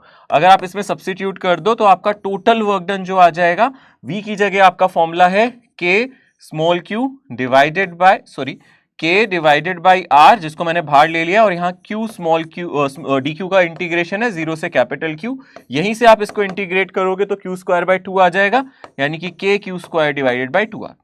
हालांकि मैंने बोला है इसकी डेरिवेशन इतनी इंपॉर्टेंट नहीं है, ये फाइनल फॉर्मूला याद रखना है। यहां पे एक चार्ज स्फीयर की बात कर रहे हैं, प्लीज ध्यान रखना चार्ज सारा सरफेस पे है और कहीं नहीं, ठीक है ना, यहां पे चार्ज सारा सरफेस पे है, चार्ज ऑन सरफेस, ठीक है ना, चार्ज कहां है, ऑन सरफेस, चार्ज सारा इसके सरफेस पे है, अंदर चार्ज नहीं है, चार्ज सरफेस पे है बस, ठीक है। हाँ, आप कह सकते हो कि सर ऐसा स्फीयर नहीं ले सकते जिसके अंदर भी चार्ज हो, वॉल्यूम तक चार्ज भरा हो, यानी कि एक कंडक्टिंग स्फीयर ले ले, ठीक है, हम ऐसा भी स्फीयर ले सकते हैं। यानी कि सेकंड केस अगर मैं ध्यान से देखूं, मैं कंडक्टिंग की जगह इंसुलेटिंग स्फीयर ले लूं, कंडक्टिंग तो हमने देख लिया ना, अब हम इंसुलेटिंग स्फीयर ले लेते हैं। कंडक्टिंग में तो चार्ज सरफेस पे आ जाता था, insulating uniformly charge solid sphere, ठीक है ना, यूनिफॉर्मली चार्ज्ड सॉलिड स्फीयर। अब इसके अंदर भी चार्ज है, बाहर भी चार्ज है, यानी कि इसकी रगों में चार्ज दौड़ रहा है, ठीक है ना। अब सरफेस पे ही नहीं है, सिर्फ ऊपर ऊपर चार्ज नहीं है, अंदर तक भरा पड़ा है चार्ज, अंदर तक इसको हमने चार्ज से फिल कर रखा है, रगों में चार्ज दौड़ रहे भाई इसके। देख सकते हैं हम डायग्राम में, कैसे बना सकते हैं इसका डायग्राम अगर हम ध्यान से देखें। मान लो ये हमने स्फीयर बनाया, अब अंदर तक चार्ज है भैया, रगों में चार्ज दौड़ रहा है, इसका मतलब है अंदर तक चार्ज भरा पड़ा है इसके अंदर। तो यानी कि मैं बोलूंगा अगर इस पे क्यू चार्ज है तो वो सिर्फ सरफेस पे ना होके हर जगह यूनिफॉर्मली, ठीक है ना। कैसे चार्ज किया इसको मैंने लिखा भी हुआ ऊपर, यूनिफॉर्मली, यानी कि यूनिफॉर्म डेंसिटी से हमने इसके अंदर भरा हुआ है, ठीक है ना। तो हम इसके लिए भी पूरा डिराइव कर सकते हैं, बट अगेन डेरिवेशन का कोई स्कोप नहीं है यहां पे।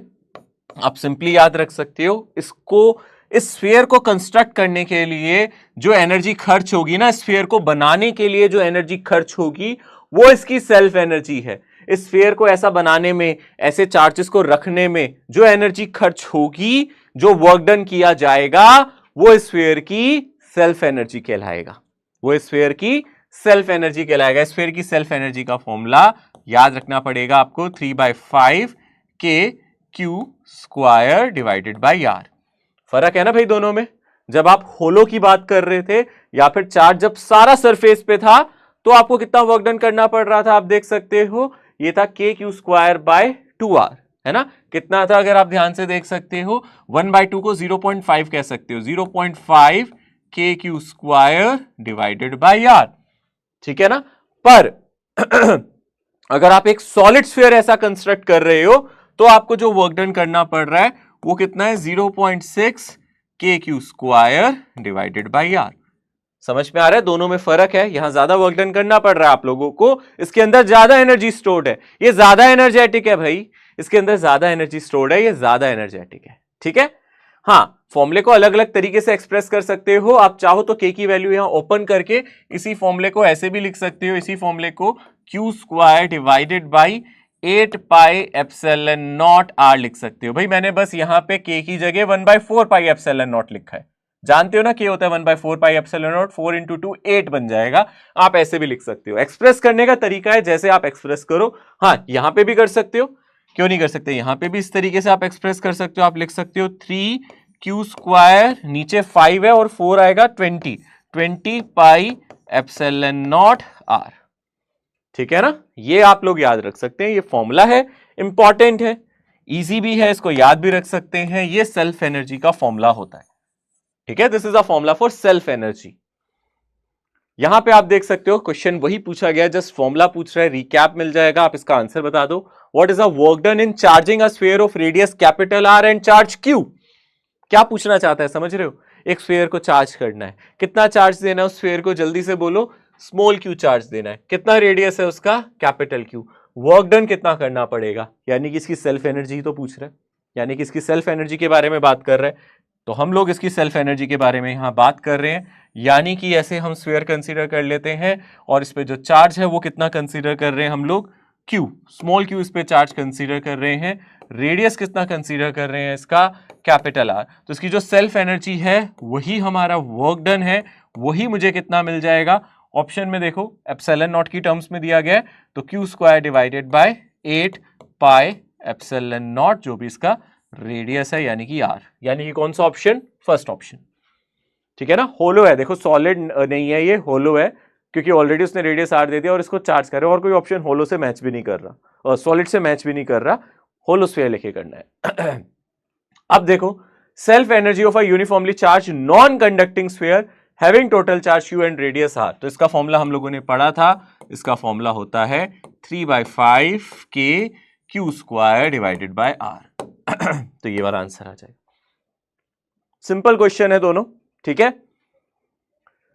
यहां देखो एक अच्छा क्वेश्चन है, मजेदार क्वेश्चन है। यहां पे क्वेश्चन में क्या कह रहा है, the figure shows two uniformly charged non conducting sphere of radius r1 and r2 and charges with q1 and q2 respectively separated by a distance small r.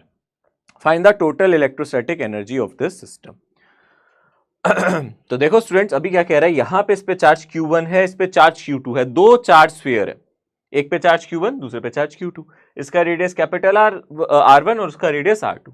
अब आपसे बोल रहा है सिस्टम की क्या एनर्जी होगी। तो पहले समझना, आपके सिस्टम में इसकी सेल्फ एनर्जी होगी, इसकी सेल्फ एनर्जी कितनी होगी, यहां पे आप देख सकते हो इसकी सेल्फ एनर्जी को क्या लिख सकते हैं हम, 3/5 के Q1 डिवाइडेड बाय R1।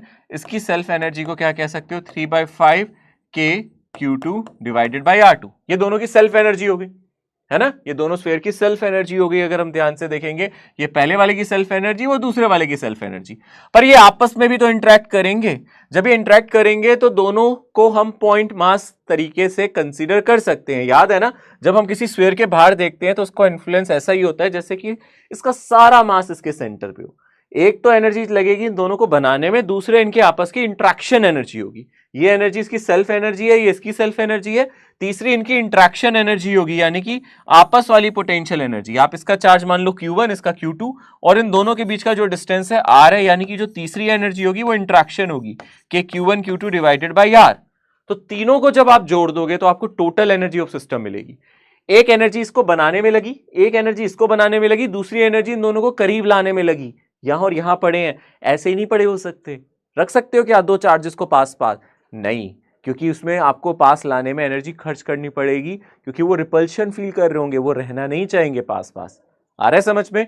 तो यानी कि इसको ऐड कर दो इससे, इसको ऐड कर दो इससे, यानी कि टोटल एनर्जी आपको ये थर्ड ऑप्शन में नजर आ रही है। ठीक है ना, ये मेरा फाइनल आंसर हो जाएगा। Okay, next question. इसमें अगर आप ध्यान से देखो क्या कह रहा है, figure shows a shell of radius capital R having charge Q1 uniformly distributed over it. A point charge Q is placed at the center of the shell. Find the amount of work required to increase the radius of a shell from R to R1. तो यहां पे ना एक shell है जिसका radius R है, बीच में एक चार्ज पड़ा है Q। इसका रेडियस R से R1 हो गया, इस शेल को बड़ा कर दिया गया है और चार्ज अभी भी सेंटर पे है। आपसे पूछ रहा है कितना वर्क डन चाहिए होगा। तो वर्क डन कैसे निकालें? सबसे पहले हमारे बेसिक क्लियर होना चाहिए। वर्क डन निकालने का सबसे आसान तरीका है, आप चेंज इन पोटेंशियल एनर्जी निकाल लो। यानी कि सिस्टम की जो पहले पोटेंशियल एनर्जी है और सिस्टम की जो बाद में पोटेंशियल एनर्जी होगी, यानी कि फाइनल पोटेंशियल एनर्जी होगी, उनका डिफरेंस फाइनल माइनस इनिशियल निकाल दो तो आपको वर्क डन मिल जाएगा। तो हम एक काम करते हैं, इसकी इनिशियल पोटेंशियल एनर्जी और फाइनल पोटेंशियल एनर्जी निकाल देते हैं। इनिशियल पोटेंशियल एनर्जी की अगर मैं बात करूं तो यहां से हम फॉर्मूले में डालते हैं, इनिशियल पोटेंशियल एनर्जी कितनी आएगी। एक तो आप ध्यान से देखो, इसकी एक सेल्फ एनर्जी होगी शेल की, वो कितनी होगी, K टाइम्स इसकी सरफेस पे चार्ज कितना है आप देख सकते हो, Q1 चार्ज है, तो आप देख सकते हो K Q1 square divided by 2 times इसका रेडियस, प्लस आप देख सकते हो ये जो शेल है इसके सेंटर पे पोटेंशियल क्या होगा। एक शेल का अपने सेंटर पे वही पोटेंशियल होता है ना जो उसके सरफेस पे होता है, यानी कि इसका जो पोटेंशियल होगा वो होगा K और Q1 डिवाइडेड बाई R। इससे आप मल्टीप्लाई कर दो इसके सेंटर के चार्ज को, यानी कि इंटू Q। तो ये हमारी टोटल इनिशियल एनर्जी आ गई। जो चीज आप यहां से कॉमन ले सकते हो आप उसको कॉमन ले लो। क्या कॉमन लिया जा सकता है यहां से, K, और आप ऊपर से Q1 कॉमन ले सकते हो और R कॉमन ले सकते हो। K Q1 बाई R आप कॉमन ले सकते हो और आपको यहां से मिल जाएगा Q1 डिवाइडेड बाय, यहां से आप देख सकते हो यहां आपको मिलेगा Q1 divided by 2 plus Q, यही आपको मिलेगा। ठीक है ना, आपने इससे कॉमन लिया K Q1 और क्या कॉमन लिया R, तो यहां बचा Q1 बाई 2 और यहां बचा सिर्फ Q। ऐसे ही आप फाइनल स्टेज में भी कर सकते हो, सेम चीज इसके लिए कर सकते हो। यहां पे भी आप लिख सकते हो K Q2 डिवाइड, सॉरी यहां पे भी क्या लिख सकते हो K, और अब आप ध्यान से देख सकते हो यहां पे चार्ज कितना है Q1 डिवाइडेड बाय जो नया रेडियस हो गया वो R1 हो गया। बस यहां पे R की जगह R1 कर देना और तो कोई फर्क नहीं है। और क्या आ जाएगा यहां से, same Q1 by 2 plus Q। देखा जाए ये दोनों सिस्टम एक जैसे हैं, बस पहले रेडियस R था अब R1 है, तो जहां जहां R है उसकी जगह मैंने यहाँ R1 कर दिया। बस जहां जहां R था उसकी जगह मैंने यहां क्या कर दिया, R1। वो फाइनल एनर्जी हो गई, ये मेरी इनिशियल एनर्जी हो गई। अब क्या करना है मुझे, वर्क डन निकालना है। वर्क डन क्या हो जाएगा, final energy minus initial energy. तो आप देख सकते हो जब मैं इनको सब्ट्रैक्ट करूंगा तो क्या कॉमन ले सकता हूं, आप देख सकते हो यहां से कॉमन आ जाएगा K Q1 और Q1 बाई 2 प्लस Q, ये कॉमन आ गया। बचा क्या यहां से R, यानी कि 1 बाई R, और वहां से क्या आ जाएगा बोलो, minus 1 by, sorry final minus initial करना है ना, R1 minus R, final minus initial कर रहे हैं ना, इसमें से इसको माइनस कर रहे हैं, तो 1 by R1 minus 1 by R। तो आप देख सकते हो इसमें से कौन सा फॉर्मूला है जो इसको बिल्कुल मैच कर रहा है, वो आपको फॉर्मूला नजर आ रहा है फर्स्ट वाला। फर्स्ट वाला फॉर्मूला इससे एग्जैक्टली मैच कर रहा है, तो ये मेरा आंसर हो जाएगा। ठीक है, क्लियर है ना? थोड़ा ध्यान से देखना, फर्स्ट और सेकंड ऑलमोस्ट एक जैसे से नजर आते हैं, बट इसका आंसर फर्स्ट ऑप्शन क्यों आएगा? फाइनल में से इनिशियल करनी है, जो कॉमन आया था वो के Q1 by 2 प्लस Q आया यहाँ पे। इन दोनों में से आप कॉमन ले सकते हो जब आप सब्ट्रैक्ट करोगे। सब कुछ सेम है, इसमें बस R1 और R का फर्क है, इसलिए 1 by R1 minus 1 by R आएगा। ये हमारा आंसर आ जाएगा अगर आप ध्यान से देखोगे। क्लियर है? Potential energy of dipole in an external field. किसी डाइपोल की क्या हमारी एनर्जी होगी, पोटेंशियल एनर्जी, इस पे थोड़ी चर्चा कर लेते हैं। ठीक है ना? किसी डाइपोल को जब हम एक्सटर्नल इलेक्ट्रिक फील्ड में रखते हैं क्या होगा? अगर आप एक डाइपोल की बात करो और एक्सटर्नल फील्ड में रख दो, ये मेरी एक्सटर्नल फील्ड है। फॉर एग्जांपल ये इलेक्ट्रिक फील्ड आपको नजर आ रही है कुछ इस तरीके से, this is my electric field, ये मुझे इलेक्ट्रिक फील्ड लाइंस नजर आ रही हैं, इसको मैंने लिख दिया ई वेक्टर, ये मेरी इलेक्ट्रिक फील्ड लाइंस है, और इसमें मैंने एक डाइपोल रख दिया। ठीक है, डाइपोल रख देता हूं मैं यहाँ पे, मान लो ये मेरा डाइपोल रखा हुआ है, ये मेरा नेगेटिव चार्ज है -Q, यहां पे मान लेते हैं मेरा कोई पॉजिटिव चार्ज है +Q। याद होगा हमने इससे पहले टॉर्क पे एक बार चर्चा की थी। ठीक है ना? अब हम पोटेंशियल एनर्जी पे चर्चा कर रहे हैं। तो यहां पे हमारा जो डाइपोल है उसकी डायरेक्शन हमेशा क्या होती है? नेगेटिव से पॉजिटिव चार्ज, है ना? ये डायरेक्शन है, ये मेरी डाइपोल की डायरेक्शन है, नेगेटिव से पॉजिटिव चार्ज। डाइपोल मोमेंट भी आप लोगों को याद होगा, इसका फॉर्मूला होता है charge multiply by distance between them, और डिस्टेंस मैं इसके बीच में जनरली 2a ले लेता हूं। ठीक है ना? समझने के लिए इसको कितना ले लेता हूं? 2a ले लेता हूं। तो इस डाइपोल की अगर हम बात करें, इसका कुछ एंगल आपको नजर आ रहा है, यहां पे इसका एक एंगल है। ठीक है ना? दिस एंगल इज थीटा, यहां से इसका कुछ एंगल है इलेक्ट्रिक फील्ड से। Theta is angle between electric field and dipole moment. Dipole moment और इलेक्ट्रिक फील्ड के बीच का एंगल है यहाँ पे थीटा। तो आप इतना ध्यान से देखो, इस पे अगर हम ध्यान से देखें, एक टॉर्क लगता था, याद है आपको? एक यहाँ पे फोर्स लगता था, एक यहाँ पे फोर्स लगता था, जिससे टॉर्क लगता है और ये रोटेट कर सकता है। ये कैसे घूम सकता है? इस तरीके से क्लॉकवाइज, और यहां से भी कैसे घूम सकता है? इस तरीके से। तो ये रोटेट कर सकता है इसमें, है ना? तो इस पे एक पोटेंशियल एनर्जी होती है। इसका पोटेंशियल एनर्जी का जो फॉर्मूला होता है वो आप लोगों को याद रखना है, -P.E। ठीक है ना? नेगेटिव याद रखना है, साइन नेगेटिव को भूलना नहीं है, यानी कि -Pe cos थीटा। ये हम पोटेंशियल एनर्जी का फॉर्मूला याद रखेंगे। ठीक है ना? ये हम पोटेंशियल एनर्जी का फॉर्मूला याद रखेंगे। टॉर्क का फॉर्मूला अगर आपको याद करना है तो ये मेरा पोटेंशियल एनर्जी का फॉर्मूला है। ठीक है ना? This is the formula for potential energy, ये हमारा पोटेंशियल एनर्जी का फॉर्मूला है। और अगर आप टॉर्क की बात करो तो टॉर्क का फॉर्मूला भी कुछ ऐसा ही होता था, बट वहां पे क्रॉस प्रोडक्ट आता था, वहां पे आता था P क्रॉस E। तो वहां पे टॉर्क निकालते टाइम हम अगर इसका मैग्नीट्यूड देखते थे टॉर्क का, वो होता था PE साइन थीटा। तो दोनों में फर्क है, दोनों फॉर्मूलाज अलग हैं, देखने में एक जैसे ही लगते हैं बट दोनों फॉर्मूलाज अलग हैं। तो पोटेंशियल एनर्जी का फॉर्मूला माइनस डाइपोल मोमेंट का डॉट प्रोडक्ट इलेक्ट्रिक फील्ड से, -P.E, डॉट प्रोडक्ट इंपॉर्टेंट है, ये होता है हमारा फॉर्मूला। और यहां याद रखना, डाइपोल मोमेंट जब परपेंडिकुलर होगा किसके? इलेक्ट्रिक फील्ड के, तो पोटेंशियल एनर्जी 0 होगी। Obviously if theta is 90 degree, अगर थीटा 90 डिग्री है, यानी कि डाइपोल मोमेंट अगर मेरा परपेंडिकुलर होगा इलेक्ट्रिक फील्ड का, ये हम एज्यूम करते हैं। हमने क्या एज्यूम किया है यहां पे? हमने एज्यूम किया है कि मेरी जो पोटेंशियल एनर्जी होगी यहां पे, इसकी वो कितनी हो जाएगी? 0 हो जाएगी। ठीक है ना? उस हिसाब से ये फॉर्मूला बनाया गया। ये फॉर्मूला डिराइव करते टाइम ऐसा ही होता है। ठीक है? तो ये फॉर्मूला हम लोगों को याद रखना है। Okay? Minimum energy, maximum energy, इस पे हम लोग चर्चा करेंगे। तो हमें पोटेंशियल एनर्जी का जो फॉर्मूला पता है उसके हिसाब से फॉर्मूला है -Pe cos theta, minus sign भी यहां पे है। तो अगर आप ध्यान से देखोगे, मैं आपसे पूछूं मिनिमम पोटेंशियल एनर्जी कब होगी? मिनिमम पोटेंशियल एनर्जी कब आपको लगता है कि मिलेगी? तो मिनिमम पोटेंशियल एनर्जी तब मिलेगी जब आपका थीटा क्या हो जाएगा? 0 डिग्री, यानी कि डाइपोल मोमेंट मेरा पैरेलल हो जाएगा इलेक्ट्रिक फील्ड के। ठीक है ना? तो आप देख सकते हो ये कंडीशन कब आएगी, यानी कि आप देख सकते हो आपकी इलेक्ट्रिक फील्ड कुछ इस तरीके से हो। ठीक है ना? यहां पे मेरी इलेक्ट्रिक फील्ड कुछ इस तरीके से हो, और डाइपोल मोमेंट कैसा हो मेरा? वो भी ऐसे ही हो। यानी कि मान लो एक नेगेटिव चार्ज हो यहाँ पे और एक पॉजिटिव चार्ज, एक नेगेटिव चार्ज एक पॉजिटिव चार्ज, तो आपका डाइपोल मोमेंट राइट साइड है, आपका डाइपोल मोमेंट राइट साइड है, थीटा आपका यहाँ पे 0 डिग्री है। यहाँ पे मिनिमम पोटेंशियल एनर्जी हमारी कितनी मिल रही है हमें? इससे कम नहीं हो सकती, -Pe। ठीक है ना, सिर्फ पीई नहीं लिखना, माइनस पीई लिखना है। और आप जानते हो जब थीटा जीरो होता है तो आपका टॉर्क भी जीरो हो जाएगा, ये इक्विलिब्रियम होता है, इसी को हम स्टेबल इक्विलिब्रियम कहते हैं। This is called stable equilibrium. यहां पे एनर्जी मेरी सबसे कम है, दिस इज स्टेबल इक्विलिब्रियम, इसी को स्टेबल इक्विलिब्रियम कहते हैं। यहां पोटेंशियल एनर्जी मेरी सबसे कम है। इसके बाद अगर आप ध्यान से देखो, हमारी पोटेंशियल एनर्जी मैक्सिमम कब होगी, ठीक है ना।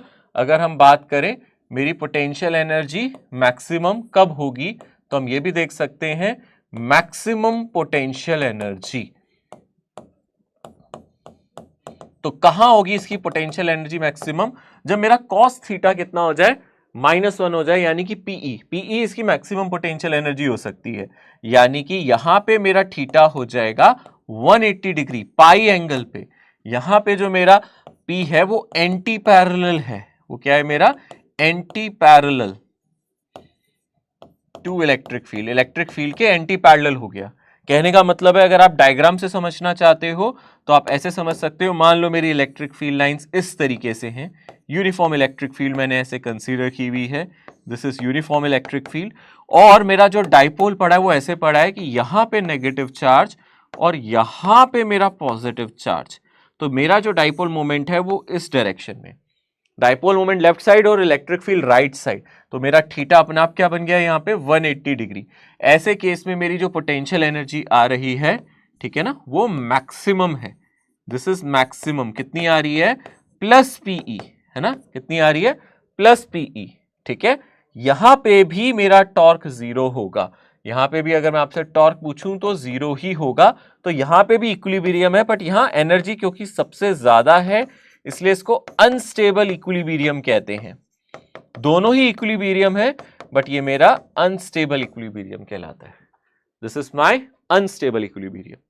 तो याद रखना यहां पोटेंशियल एनर्जी का फॉर्मूला जो मैंने लिखा है वहां पे एक नेगेटिव साइन जरूर है, माइनस पीई कॉस थीटा जरूर लिखना है। जब आप पोटेंशियल एनर्जी लिखो तो माइनस साइन को नहीं भूलना है, इसकी अपनी इंपॉर्टेंस है, माइनस साइन को नहीं भूलना है अपने को, ठीक है। इंपॉर्टेंट बात है यहां पे स्टेबल अनस्टेबल इक्विलिब्रियम याद रखना है। और आपको पता है पोटेंशियल एनर्जी जीरो कहां मानी है मैंने, और क्या बोला है मैंने, यहां पे अगर थीटा मेरा 90 डिग्री हो जाए, है ना, या फिर आप थीटा की बात करो आप इसको 270 डिग्री बोल दो। वैसे 270 डिग्री होता ही नहीं है क्योंकि वेक्टर्स के बीच में एंगल 90 से बड़ा हम लेते नहीं है, ठीक है ना, ले लो चलो। तो अगर आप ध्यान से देखोगे इस केस में हमारा कॉस थीटा मेरा क्या हो जाएगा, जीरो हो जाएगा, तो पोटेंशियल एनर्जी मेरी यहां पे जीरो हो जाएगी। तो यहां पोटेंशियल एनर्जी जीरो है, ये मिनिमम नहीं है, मिनिमम पोटेंशियल एनर्जी यहां पे है, वो जस्ट जीरो पोटेंशियल एनर्जी है, ठीक है ना। ये कब होगा, जब मेरा इस तरीके से कुछ डायग्राम बने, मान लो कि मेरी फील्ड है ना, ये मेरी क्या है, इलेक्ट्रिक फील्ड इस तरीके से जा रही है, ठीक है, और मेरा डाइपोल मोमेंट ऊपर की तरफ पड़ा है, यानी कि कुछ इस तरीके से, ठीक है। यहाँ पे जो मेरा डाइपोल है वो इस तरीके से है, यानी कि यहाँ पे जो एंगल है वो 90 डिग्री है, यहाँ पे नेगेटिव चार्ज, यहाँ पे पॉजिटिव, या फिर ऊपर नेगेटिव और नीचे पॉजिटिव। इस केस में हमारी पोटेंशियल एनर्जी जीरो मानी जाएगी, ठीक है ना, डाइपोल मोमेंट जब परपेंडिकुलर होगा। टॉर्क उस केस में मैक्सिमम होता है। इस केस में अगर हम ध्यान से देखेंगे मेरा जो टॉर्क होता है वो मेरा मैक्सिमम लगता है, वो मेरा पीई होता है, ठीक है। टॉर्क इस केस में मैक्सिमम होता है, बट यहां पे दोनों जगह टॉर्क जीरो है, इसलिए इनको इक्विलिब्रियम कहा जा रहा है। ओके, ध्यान से देख सकते हैं इस फॉर्मूले को। यहां पे क्वेश्चन दिया गया, क्वेश्चन क्या कहता है, an electric dipole moment P is placed in an external field intensity E. The dipole acquires a position such that the axis of dipole makes an angle theta with the direction of field. Assuming that the potential energy of dipole to be 0 at 90 degree, the torque and potential energy of dipole, simple सा just torque और potential energy के बीच का formula पूछा गया है। Simple है, पहले आपको टॉर्क का फॉर्मूला बताना है फिर पोटेंशियल एनर्जी का। तो टॉर्क का फॉर्मूला क्या होता है, पीई साइन थीटा, और पोटेंशियल एनर्जी का माइनस पीई कॉस थीटा। क्या ये फर्स्ट ऑप्शन ही ठीक है, उससे बोला है ना थीटा जब 90 होगा तो हम डाइपोल की क्या एनर्जी मान सकते हैं, जीरो मान सकते हैं। तो टॉर्क का फॉर्मूला पीई साइन थीटा होता है, ये तो हमें पता ही है, तो इसका फर्स्ट ऑप्शन ही करेक्ट हो जाएगा, जस्ट फॉर्मूला पूछा था, simple question. An electric dipole moment P is placed normal to the lines of force of electric intensity E. Then the work done in deflecting it through an angle of 180 degree. यानी कि अगर हम ध्यान से देखेंगे वो कह रहा है कि अगर मान लो इलेक्ट्रिक फील्ड इस तरीके से रखी गई है, ये मेरी इलेक्ट्रिक फील्ड है और डाइपोल ऑलरेडी यहाँ पे परपेंडिकुलर है, यानी कि डाइपोल मेरा ऑलरेडी इस तरीके से परपेंडिकुलर है, 90 डिग्री पे है, तो आप बता सकते हो इनिशियल पोटेंशियल एनर्जी क्या होगी, 0 होगी, है ना। इस तरीके से डाइपोल पड़ा है मान लेते हैं। अब वो कह रहा है कि इसको रोटेट करना है 180 डिग्री से। अगर आप इसको 180 डिग्री से रोटेट करोगे, घुमाओगे 180 डिग्री से, इस तरीके से पूरा रोटेट कर दोगे, तो आप देख सकते हो ये डाइपोल रोटेट होके कैसा दिखेगा, ठीक है ना। अगर आप ध्यान से देखो, मैं थोड़ी फील्ड लाइंस और बढ़ा देता हूं नीचे की तरफ ताकि डायग्राम बनाने में इजी हो जाए। ये मेरी इलेक्ट्रिक फील्ड लाइन में मान लेता हूं, इसी को रोटेट कर रहे हैं हम, है ना। मान लो यहाँ पे मेरा नेगेटिव क्यू चार्ज था, यहाँ पे प्लस क्यू चार्ज था, इसको रोटेट करोगे, यहां से यहां लाओगे तो फाइनली डाइपोल ऐसा दिखेगा। तो यहाँ पे पोटेंशियल एनर्जी 0 थी क्योंकि थीटा मेरा 90 डिग्री था, यहाँ पे भी मेरी पोटेंशियल एनर्जी 0 होगी क्योंकि अभी भी ये परपेंडिकुलर है, यानी कि पहले भी पोटेंशियल एनर्जी 0 थी, बाद में भी पोटेंशियल एनर्जी 0 है। आपसे वर्क डन मैं पूछूं तो फाइनल माइनस इनिशियल आपसे पूछूं तो वो 0 ही आ जाएगा, ठीक है ना। फाइनल एंगल 180 नहीं बोला, उसने बोला यहां से 180 डिग्री घुमाओ, तो पहले भी 90 डिग्री पे था, अब भी 90 डिग्री पे है ना। पहले भी आपका जो थीटा था वो 90 डिग्री है और बाद में भी 90 डिग्री ही होगा।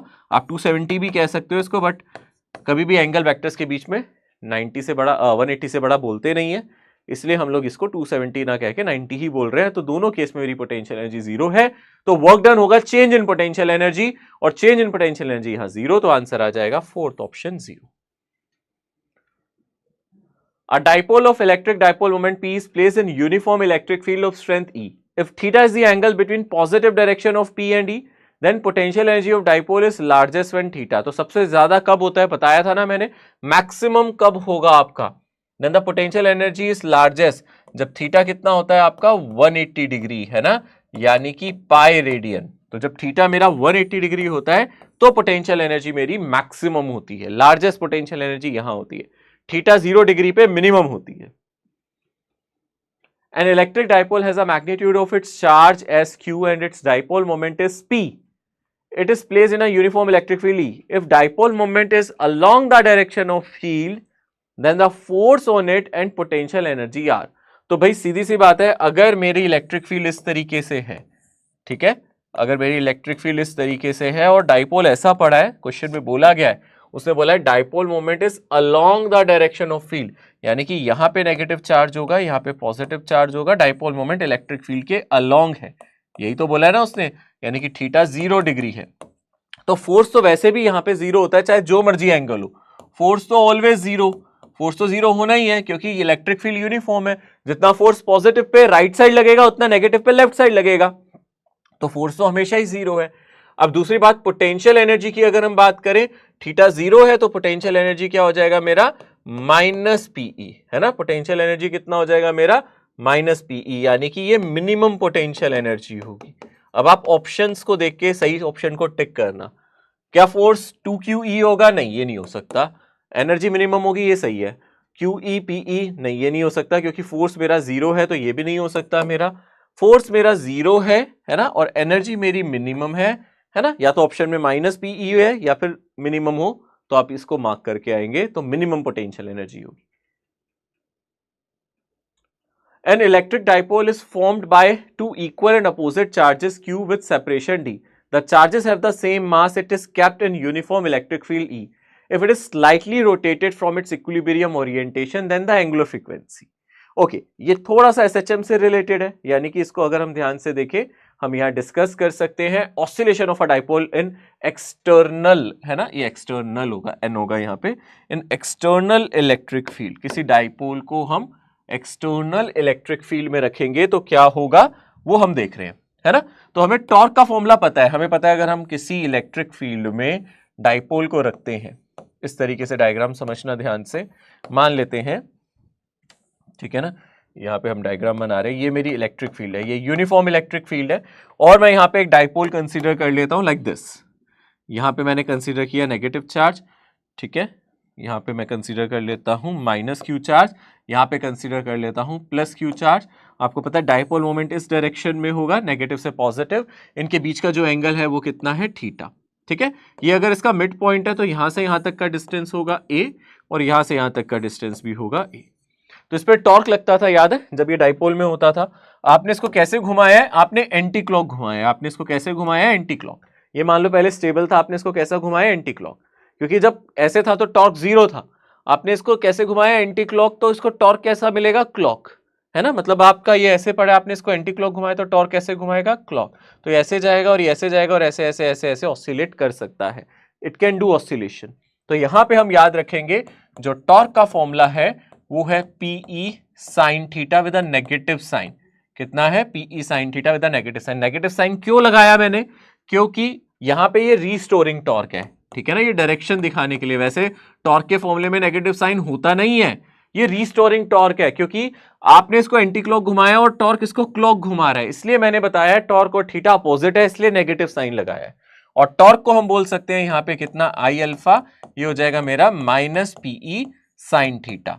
छोटे एंगल के लिए, for small angle only, for theta very small, छोटे, काफी छोटे एंगल, 3-4 डिग्री से छोटा एंगल अगर हम लेंगे, 4 डिग्री से 3 डिग्री से छोटे एंगल के लिए हम इसको लिख सकते हैं क्या, यहां पे साइन थीटा को हम क्या लिख सकते हैं, साइन थीटा अप्रोक्सीमेटली थीटा ही होता है। तो यहां से अल्फा का फॉर्मूला आ जाएगा माइनस पीई डिवाइडेड बाय आई और थीटा।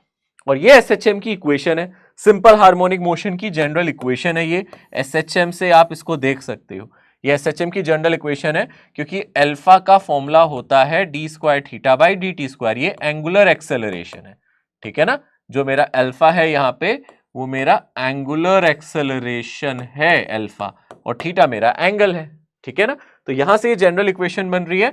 आप इस जनरल इक्वेशन को लिख सकते हो माइनस ओमेगा स्क्वायर थीटा, यानी कि जो आपका ओमेगा है अगर आप कंपेयर करोगे वो किसके इक्वल आ जाएगा, पीई डिवाइडेड बाय आई। आई क्या है यहां पे, मोमेंट ऑफ इनर्शिया। डाइपोल का जो भी मोमेंट ऑफ इनर्शिया होगा, ठीक है ना, ये वो है, ठीक है ना। टॉर्क आई अल्फा होता था तो आई क्या होता था, मोमेंट ऑफ इनर्शिया होता था। सो यहां पे अगर आपको वो बोले ये दो पॉइंट मासेस हैं, चार्जेस को बोले ये दो पॉइंट मासेस हैं, इसका मास भी एम, इसका मास भी एम, तो आप इसका डाइपोल मोमेंट लिख सकते हैं, क्योंकि इसके बीच में जो डिस्टेंस है वो कितना है, 2a, है ना। इसके बीच में जो डिस्टेंस है वो कितना है, अगर आप ध्यान से देखोगे 2a, ठीक है ना। इसके बीच का जो भी डिस्टेंस है, मान लो 2a दे रखा है इसके बीच का डिस्टेंस, ठीक है ना। आप इसको अभी के लिए l लिख दो, अभी के लिए आप l लिख दो, l इजिकल्स टू 2a, बाद में आप इसको 2a डाल देना जब लगे, बट अभी आप इसको l लिख दो। तो आपको पता है यहां से मोमेंट ऑफ इनर्शिया क्या हो जाएगा, एक रॉड, एक तरीके से एक रॉड टाइप हो गया, बट आप ध्यान से देखो यहां से डिस्टेंस और यहां से डिस्टेंस दोनों से इसका कितना है, अगर हम ध्यान से देखेंगे सेंटर से ए है ना, सेंटर से कितना है, ए है, दिस इज द डिस्टेंस, ठीक है। बट अगर आप ध्यान से देखो ये इस एक्सिस के अबाउट घूम रहा है, तो इसका डिस्टेंस कितना है, ए, इसका डिस्टेंस कितना है, ए, इसका मोमेंट ऑफ इनर्शिया होगा एम ए स्क्वायर और इसका भी क्या होगा, एम ए स्क्वायर, यानी आप मोमेंट ऑफ इनर्शिया को एम ए स्क्वायर कर सकते हो। अगर एल की टर्म में बोले तो आप ए को L/2 डाल दोगे, नहीं तो आप एम ए स्क्वायर लिख दो। ये एक का मोमेंट ऑफ इनर्शिया आ गया, दूसरे वाले का भी है तो 2 इंटू एम ए स्क्वायर। इसका मोमेंट ऑफ इनर्शिया क्योंकि ये घूम रहा है, मान लो ऐसे क्लॉकवाइज घूम रहा है, तो एम ए स्क्वायर और इसका भी एम ए स्क्वायर, यहां से मेरी एक्सिस ऑफ रोटेशन पास कर रही है, यहां से मेरी एक्सिस ऑफ रोटेशन पास कर रही है, तो ये मेरा 2 एम ए स्क्वायर हो गया। अब आप इसको इस पे सब्स्टिट्यूट कर सकते हो, यानी कि अगर हम ध्यान से देखें तो ओमेगा कितना हो जाएगा, dipole moment into electric field और 2 एम ए स्क्वायर, और आप डाइपोल मोमेंट को अगर डाल दो, डाइपोल मोमेंट होता है charge multiply by distance between them, है ना, charge multiply by distance between them into electric field divided by 2 M A square. तो आप देख सकते हो 2 से 2 कट जाएगा, एक ए से ए कट जाएगा, तो यहां से Q E divided by M A, ये मुझे क्या मिल जाएगा, मेरी एंगुलर फ्रीक्वेंसी। टाइम पीरियड चाहिए तो 2 पाई बाय ओमेगा कर सकते हो, ठीक है ना, टाइम पीरियड चाहिए तो 2 पाई बाय ओमेगा कर सकते हो। क्लियर, ऐसे आप लोग देख सकते हो क्वेश्चन आ सकता है, यही क्वेश्चन यहां पे पूछा भी गया है, ठीक है ना। यहां पे आप देख सकते हो, यहां पे उसने बोला इलेक्ट्रिक डाइपोल है, अपोजिट चार्जेस है, विद सेपरेशन बिटवीन देम कितना है, दोनों चार्जेस के बीच का जो सेपरेशन है वो हमें कितना दिया गया है, डी दिया गया है, ठीक है ना। दोनों चार्जेस के बीच का सेपरेशन हमें डी दिया गया है। चार्जेस का जो मास है वो हम लोगों को दिया गया है M, it is kept in electric field, it is slightly rotated in equilibrium, then angular frequency. तो अभी हमने एंगुलर फ्रीक्वेंसी का क्या फॉर्मूला पढ़ा है, Q E divided by M A. पहले इसको देखो, ध्यान से लिखो, यहां पे क्यू ई, अगर हम ध्यान से देखें Q E divided by M A आया है मेरा, पर याद रखो मैंने डाइपोल के बीच का जो डिस्टेंस है वो 2a लिया था, है ना, और यहां पे डिस्टेंस कितना दिया गया क्वेश्चन में, d, है ना। तो d मेरा 2a के इक्वल है। आपको d की टर्म में लिखना है तो आप लिख सकते हो a को d/2, तो यहां पे सब्स्टिट्यूट कर दो तो आपको आंसर मिल जाएगा QE डिवाइडेड बाय m, और a को क्या लिख सकते हो, d/2, यानी कि यहां से आंसर आएगा 2QE डिवाइडेड बाय md। तो ये मुझे ओमेगा मिलेगा। समझ में आ रहा है? यहां पे थोड़ा ध्यान देना, यहां पे जब भी हमने सॉल्व किया था, कैलकुलेशन की थी पीछे, तो a डिस्टेंस मेरा सेंटर से एक चार्ज का लिया था, टोटल डिस्टेंस डाइपोल का 2a है। तो जब मैंने कैलकुलेशन किया था, मैंने यहाँ पे डाइपोल मोमेंट में भी q इंटू 2a रखा था, charge into distance between the charges, वो मेरा 2a हो गया, ये डाइपोल मोमेंट हो गया इंटू e, और नीचे 2ma स्क्वायर आया था मेरा मोमेंट ऑफ इनर्शिया। ये मेरा मोमेंट ऑफ इनर्शिया आया था, 2 से 2 कट गया था, पर यहाँ पे a डिस्टेंस बिटवीन चार्जेस नहीं है, 2a होता है वो, तो यहाँ पे हमें इसको हटाना पड़ेगा, यानी कि इस तरीके से हम लिख सकते हैं। तो यहां से जो आंसर आ जाएगा 2QE डिवाइडेड बाई md, ये मेरा फाइनल आंसर आएगा। ओके, ध्यान रखना। Charging of a capacitor, next concept है जो हम लोगों को डिस्कस करना है कि कैसे किसी कैपेसिटर को चार्ज किया जाता है। चार्ज कैसे करते हैं किसी कैपेसिटर को? बैटरी से। ऑब्वियसली हम कभी किसी कैपेसिटर को चार्ज करेंगे तो हमें बैटरी तो चाहिए होगी ना, तो हमने क्या किया, यहां कैपेसिटर कंसीडर किया, ये एक प्लेट हो गई, ये दूसरी प्लेट हो गई। अभी दोनों प्लेट मेरी अनचार्ज है। अब हम क्या करते हैं, इसके साथ एक बैटरी लगाते हैं, एक सप्लाई लगाते हैं। तो इस तरीके से हमने क्या किया, एक सेल लगाया, एक बैटरी लगाई, अब ये चार्ज होना स्टार्ट करती है। तो हम लोगों के जो सिलेबस में होता है, हमें दोनों चीजें पढ़नी होती है। एक होता है स्टेडी स्टेट। स्टेडी स्टेट का मतलब कैपेसिटर ऑलरेडी चार्ज हो चुका है ना, यानी कि क्या होता है उसमें हम पढ़ते नहीं है कि चार्ज, क्योंकि चार्ज होने में टाइम लगता है, बट हम उस टाइम को डिस्कस नहीं कर रहे। कितनी देर लगी चार्ज होने में हमें फर्क ही नहीं पड़ता, हमें तो चार्ज होके मिल गया, बस बात खत्म। ठीक है ना, हमें तो चार्ज होके मिल गया, बस बात खत्म। तो उसकी बात करते हैं। ड्यूरिंग चार्जिंग क्या होता है हम नहीं बात कर रहे, हम आफ्टर चार्जिंग क्या होता है हम उसकी बात करते हैं। मतलब हमें इन बिटवीन वो स्टेट में क्या हो रहा है उसके बारे में चर्चा नहीं करनी है, हमें स्टेडी स्टेट के बारे में पढ़ना है, यानी कि स्टेडी स्टेट हो चुका है, वो चार्ज हो रहा है, बस क्या हो रहा है, कितनी देर लग रही है, टाइम के बारे में चर्चा नहीं करेंगे। नो डिस्कशन अबाउट टाइम अभी के लिए, कि कितना टाइम लगेगा, क्या होगा, कैसे होगा, नहीं पता, छोड़ दो। ठीक है ना।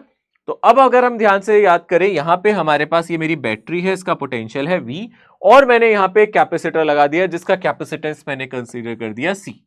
ओके, सो अगर आप ध्यान से देखो क्या होगा, आपको पता है अगर इसका कैपेसिटेंस C है तो थोड़ी देर बाद जब ये कंप्लीटली चार्ज हो जाएगा, अभी इसका पोटेंशियल कितना है, 0, इसका पोटेंशियल क्या है, V, इसका पोटेंशियल क्या है, 0, क्योंकि अनचार्ज है, अभी ये अनचार्ज है ना।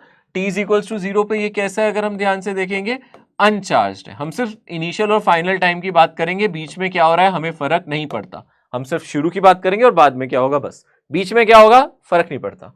T इज इक्वल टू 0 पे अनचार्ज है, कोई चार्ज नहीं है, पर आपको पता है इसका पोटेंशियल V है और इसका 0 है, तो धीरे धीरे ये इसको चार्ज करेगा। कब तक चार्ज करेगा, जब तक दोनों का पोटेंशियल बराबर ना हो जाए। अब ये बैटरी इसको चार्ज करेगी कब तक, जब तक दोनों का पोटेंशियल बराबर ना हो जाए, है ना, तब तक इसको ये चार्ज करेगी। तो इसका मतलब है यहां से चार्ज जाएगा, आपको पता है यहां पे मैक्सिमम चार्ज कितना जा सकता है, आप जानते हो CV, और यहां पे कितना चार्ज आ जाएगा बोलो, -Q, यानी कि कितना चार्ज आ जाएगा, -CV। ये फाइनल सिचुएशन है ना। T is equals to final time, है ना, फाइनली, है ना, मतलब मुझे नहीं पता, फाइनली मैं लिख देता हूं, है ना, फाइनली फाइनल टाइम पे क्या होगा, मेरा जो चार्ज आ जाएगा वो आ जाएगा CV आ जाएगा। ये मैक्सिमम चार्ज होगा जो मेरे कैपेसिटर पे आ सकता है। पॉजिटिव प्लेट पे +CV, नेगेटिव प्लेट पे -CV, यही होगा ना। ये मेरी पॉजिटिवली चार्ज प्लेट बन जाएगी और ये मेरी नेगेटिवली चार्ज प्लेट बन जाएगी। और जब ये कंप्लीटली चार्ज हो जाएगा तब इसका पोटेंशियल कितना हो जाएगा, V। उसके बाद इसमें कोई चार्जिंग नहीं होगी, चार्जिंग रुक जाएगी। अरे जैसे मोबाइल फोन होता है, आप चार्जर लगाते हो, चार्ज होता है, जब 100% चार्ज हो जाए तो उसके बाद चार्जिंग बंद हो जाती है ना।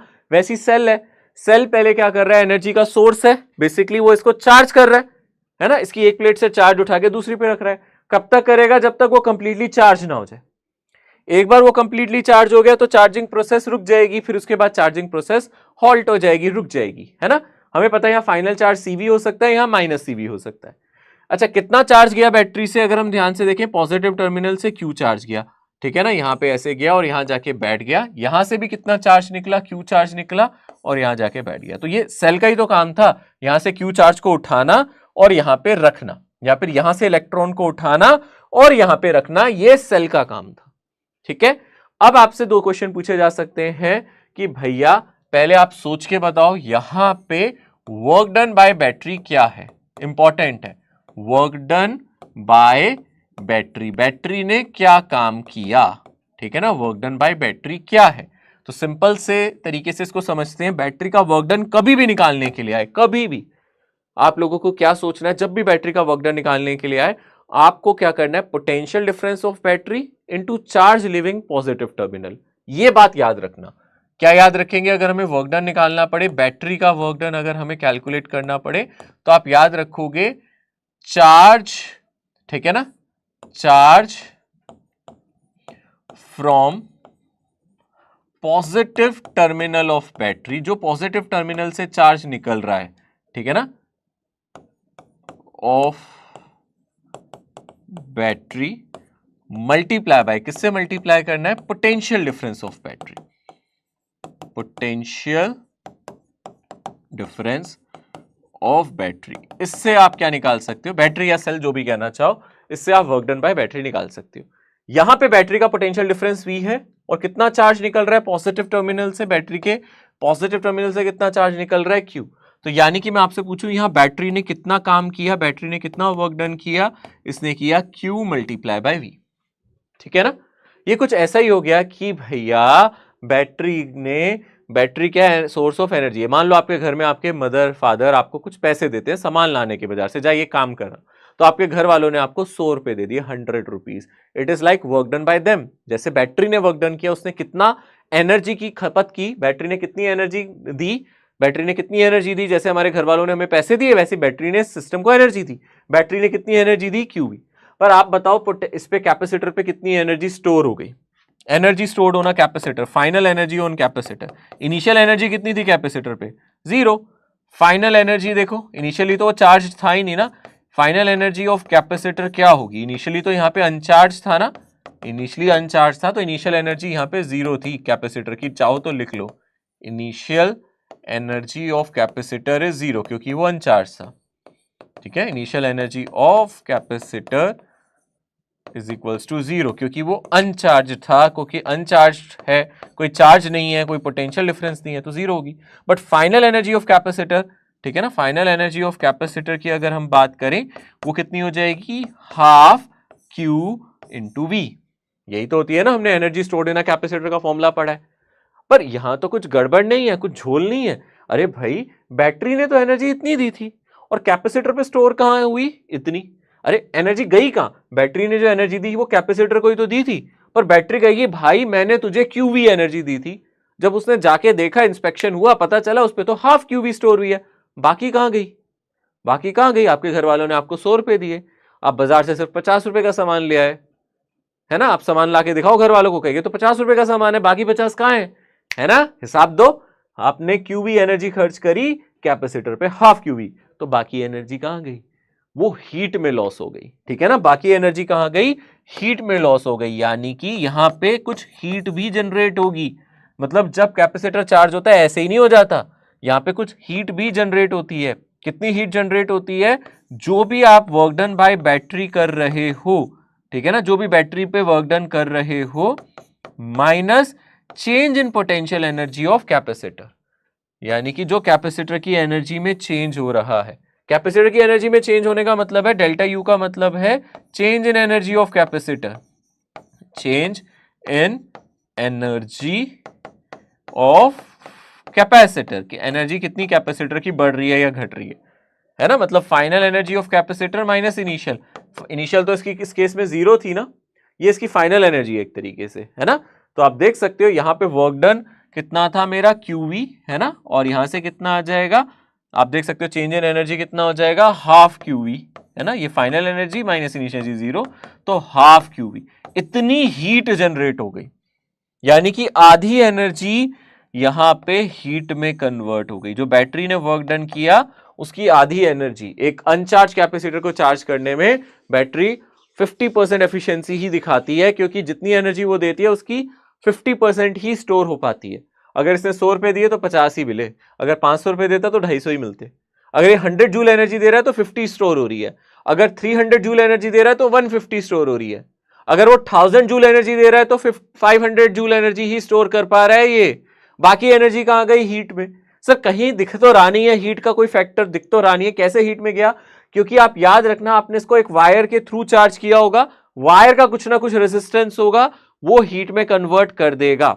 ये हीट कहां से आई है आपके दिमाग में आना चाहिए, हीट कहां से आ गई, है ना सर? ये हीट कहां से आ गई, हीट कहां से आई, ठीक है ना? ये कहां से आई पिक्चर में? हमें तो कहीं दिख नहीं रही, हमें तो कहीं सिस्टम में रेजिस्टेंस वगैरह दिख नहीं रहा। रेजिस्टर ही हीट में कन्वर्ट कर सकता है एनर्जी को, जूल्स लॉ ऑफ हीटिंग से देख सकते हो। यानी कि ये हीट कहां से आई?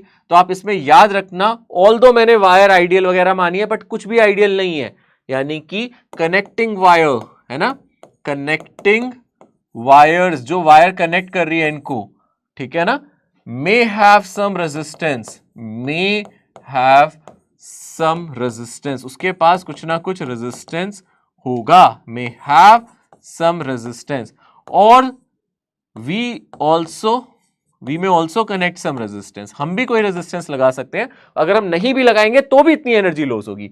We may also connect some resistor that causes heat during charging. तो चार्जिंग के टाइम पे उसी से हीट जनरेट होती है।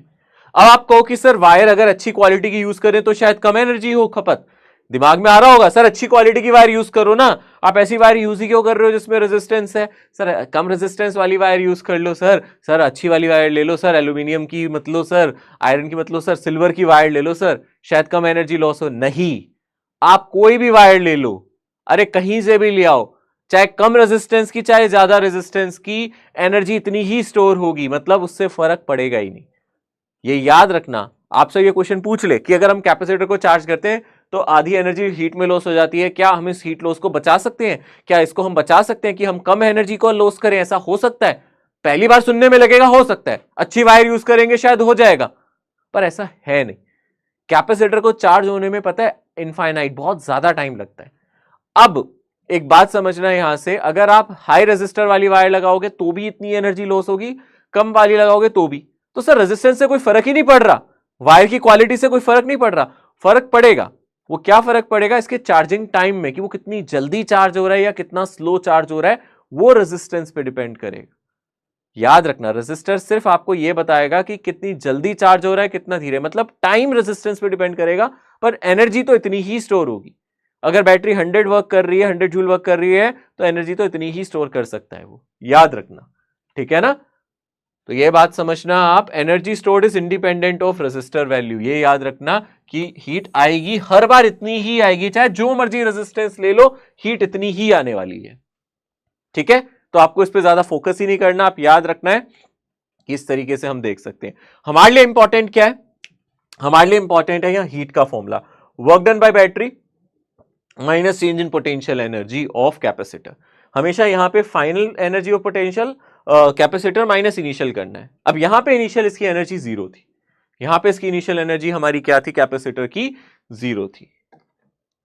ओके, इस तरीके से हम यहां पे कर सकते हैं। ओके यहां पे एक क्वेश्चन मैं पहले और आपको बताता हूं और कैसे हम कर सकते हैं और किस कैटेगरी के हमें क्वेश्चन आ सकते हैं। जैसे कि अगर मैं यहां आपको बोलूं, क्वेश्चन देता हूं, यहां पे लेटेस्ट से यहां पे एक क्वेश्चन हम कंसीडर कर लेते हैं, ठीक है? हमने मान लिया कि यहां पे कंसीडर अ कैपेसिटर, मान लो यहां पे मैंने एक कैपेसिटर कंसीडर कर लिया और इसका कैपेसिटेंस ले लेता हूं मैं 2 माइक्रोफैरेड। कितना ले लिया? 2 माइक्रोफैरेड। कितनी बैटरी लगा दी? मान लो मैंने इस पे यहां पे लगा दी 5 वोल्ट बैटरी, ठीक है ना? कितनी बैटरी लगा दी मैंने? बोलो 5 वोल्ट की बैटरी लगा दी। तो क्या आप मुझे बता सकते हो हीट लॉस कितना होगा? सिंपल क्वेश्चन है, ठीक है ना? 2 माइक्रोफैरेड का कैपेसिटर, अनचार्ज कैपेसिटर मैंने 5 वोल्ट से कनेक्ट किया। अनचार्ज कैपेसिटर ऑफ 2 माइक्रोफैरेड, मैं पूरा लिख देता हूं, अनचार्ज कैपेसिटर ऑफ 2 माइक्रोफैरेड कनेक्टेड, क्या किया इसको हमने? कनेक्ट किया, connected with 5 volt. Find heat loss कर सकते हैं, हम आराम से कर सकते हैं, and work done by battery, and work by battery, दोनों चीजें आप इजीली निकाल सकते हो। तो आप सबसे पहले वर्क डन बाय बैटरी निकाल लो। तो आप सोचो इस पे कितना फाइनल चार्ज स्टोर होगा, फटाफट सोचो। फाइनल चार्ज क्या होता है, कैपेसिटेंस इनटू टोटल वोल्टेज। तो ये जो फाइनली होगा, कैपेसिटेंस कितना है, 2 इंटू 10 की पावर -6, और पोटेंशियल डिफरेंस कितना है मेरा 5, यानी कि फाइनल चार्ज कितना हो सकता है 10 इंटू 10 की पावर -6 कूलम, यानी कि 10 माइक्रो कूलम। ये मुझे मिल रहा है फाइनल चार्ज। ये आप देख सकते हो, ये फाइनल चार्ज होगा, यानी कि यहां पे फाइनल चार्ज इतना, यहां पे इतना। तो बैटरी से वर्क डन कितना होगा, अगर आप बैटरी के वर्क डन की बात करो, आप कहोगे सर क्यू चार्ज यहां जाएगा, है ना, और यहां पे भी क्यू चार्ज जाएगा, यहां पे प्लस क्यू चार्ज आ जाएगा, यहां पे माइनस क्यू चार्ज, ठीक है ना। क्यू चार्ज इस पॉजिटिव प्लेट पे ऐड हुआ, इसलिए पॉजिटिव हो गई। नेगेटिव यहां की हो गई क्योंकि यहां से क्यू चार्ज गया है। न्यूट्रल प्लेट से पॉजिटिव चार्ज निकालोगे तो नेगेटिव हो जाएगी, न्यूट्रल प्लेट को पॉजिटिव चार्ज दोगे तो वो पॉजिटिव हो जाएगी। यानी कि यहां वर्क डन कितना हो गया हमारा, Q इंटू वी, यानी कि 10 इंटू 10 की पावर -6, ये हो गया मेरा चार्ज। और पोटेंशियल कितना था मेरा 5, यानी कि 50 इंटू 10 की पावर -6 जूल, यानी 50 माइक्रो जूल। तो मेरा 50 माइक्रो जूल क्या है, यहां पे वर्क डन है। ये बैटरी का वर्क डन है। अगर आप बात करो पोटेंशियल एनर्जी की, तो हम जानते हैं पोटेंशियल एनर्जी मेरा हो जाएगा हाफ QV, यानी कि 25 माइक्रो जूल। और हीट की बात करो तो वो भी हमने देखा था, वो work done minus change in potential energy के इक्वल आएगा, वो भी मेरा हाफ QV आएगा, यानी कि वो भी कितना आ जाएगा 25 माइक्रो जूल। क्योंकि यहां कोई इनिशियल पोटेंशियल एनर्जी नहीं है, ये मेरी फाइनल ही है। इनिशियल पोटेंशियल एनर्जी तो कैपेसिटर की मेरी यहां पे 0 है। देख सकते हो, आराम से देख सकते हो, ये बिल्कुल वही है जो भी मैंने पीछे पढ़ाया है ना। कैपेसिटेंस दे दिया, बैटरी की वोल्टेज दे दी, चार्जेस यहां पे दे दिए, ठीक है। अब क्वेश्चन को थोड़ा और इंटरेस्टिंग बनाते हैं। अब हमारा कैपेसिटर ऑलरेडी चार्ज है ना, बताओ मुझे, कैपेसिटर ऑलरेडी चार्ज है ना, और कितनी हीट लॉस हुई है ये हमने सबने देखी है। बट अब मेरा कैपेसिटर ऑलरेडी चार्ज है, यहां पे चार्ज मुझे पता है कितना है दोनों पे, यहां पे 10 माइक्रो कूलम है, यहां पे चार्ज मेरा -10 माइक्रो कूलम है। एनर्जी कितनी स्टोर्ड है, अगर आप ध्यान से देखोगे इसमें एनर्जी स्टोर्ड है कितनी, 25 माइक्रो जूल, इतनी एनर्जी इसमें ऑलरेडी स्टोर्ड है। अब इस कैपेसिटर को मैं एक नई बैटरी से लगाऊंगा, ठीक है ना। नेक्स्ट क्वेश्चन में क्या करूंगा, एक नया क्वेश्चन बनाता हूं और इसी कैपेसिटर को उठाता हूं। कैपेसिटर को उठाओ, ये वाले कैपेसिटर को जो ऑलरेडी चार्ज्ड है, ऑलरेडी चार्ज कैपेसिटर, अनचार्ज कैपेसिटर नहीं है ना, ये ऑलरेडी चार्ज है। कैपेसिटेंस आपको पता है 2 माइक्रोफैरेड है, ऑलरेडी आपको पता है यहां पे चार्ज 10 माइक्रो कूलम है, यहां -10 माइक्रो कूलम है। अब हमारे दिमाग में क्या आया कि चलो इसको एक नई बैटरी से लगा देते हैं। मैंने क्या किया, एक नई बैटरी से इसको कनेक्ट कर दिया। ध्यान से देखो, यहां 20 वोल्ट की बैटरी लगा दी। क्या कर दिया, 20 वोल्ट की बैटरी लगा दी। अब फिर से आपसे क्वेश्चन पूछा गया। क्वेश्चन क्या पूछा गया, work done by battery, work done by battery, battery कितना वर्क डन कर रही है ना। चलो वर्क डन से भी पहले आप ये बता दो, charge now leave from positive terminal of battery, battery के पॉजिटिव टर्मिनल से कितना चार्ज निकलेगा। अब पहली बात ये बतानी है। सेकंड मुझे फिर बता देना work done by battery, work done by battery, फिर ये निकालना work done by battery. Sequence में करते हैं क्वेश्चन को, ठीक है ना। थर्ड मुझे आपको बताना पड़ेगा, क्या आपको निकालना पड़ेगा, heat, heat lost during charging. तो फर्दर चार्ज होगी अभी ये, क्योंकि अभी कंप्लीटली चार्ज नहीं है। अब कितना हीट लॉस होगा। सो ध्यान से देखो जरा, इस क्वेश्चन में क्या करना चाहिए। सबसे पहले तो एक चीज ध्यान रखो, यहां पे 20 है और कैपेसिटेंस मेरा 2 माइक्रोफैरेड है। भूल जाओ ये पहले चार्ज था, थोड़ी देर के लिए भूल जाओ ये पहले चार्ज था। तो मुझे ये बताओ 20 वोल्ट की बैटरी और कैपेसिटेंस मेरा C, तो इस पे कितना चार्ज आना चाहिए। आपको सर Q डैश चार्ज आना चाहिए C इंटू वी, यानी कि कैपेसिटेंस 2 इंटू 10 की पावर -6 है और V मेरा 20 है, तो यानी कि 40 माइक्रोकूलम चार्ज होना चाहिए। सर कितना फाइनल चार्ज होना चाहिए, 40 माइक्रोकूलम इस पे, और इस पे कितना होना चाहिए, -40 माइक्रोकूलम। तो क्या सेल से 40 माइक्रोकूलम चलेगा, सोचो, नहीं। क्यों, क्योंकि 10 माइक्रोकूलम उस पे पहले से है भैया। इसको चाहिए 40 पर 10 तो पहले से है, कितना और चाहिए इसको? अरे भाई आपको जरूरत है 40 रुपयों की, आपके पास ऑलरेडी 10 रुपए, तो आप मुझसे कितने लोगे? 30 रुपए तो लोगे, 30 रुपीज ही तो लोगे। तो वैसे ही यहां पे भी ये कैपेसिटर कहेगा, अरे बाबा कैपेसिटर कहेगा मैं 2 माइक्रोफैरेड का हूं और तुम 20 वोल्ट की हो, तो तुम मुझे 40 माइक्रोकूलम चार्ज देना चाहोगी, है ना? ऐसे ही बोलेगा ना। पर कैपेसिटर कहेगा, वो बताएगा नहीं नहीं मेरे पास पहले से 10 है, तुम 30 और दे दो तो मेरे 40 पूरे हो जाएंगे। यानी कि यहां से जो चार्ज चलेगा वो क्या 30 माइक्रोकूलम नहीं होगा? खुद सोचो। और यहां से भी जो वापस आएगा क्या वो 30 माइक्रोकूलम नहीं होगा? खुद सोचो। होगा ना, है ना? हाँ, ये तो फाइनल चार्ज निकाला है आपने प्लेट्स पे, ये मेरा फाइनल चार्ज होगा प्लेट पे।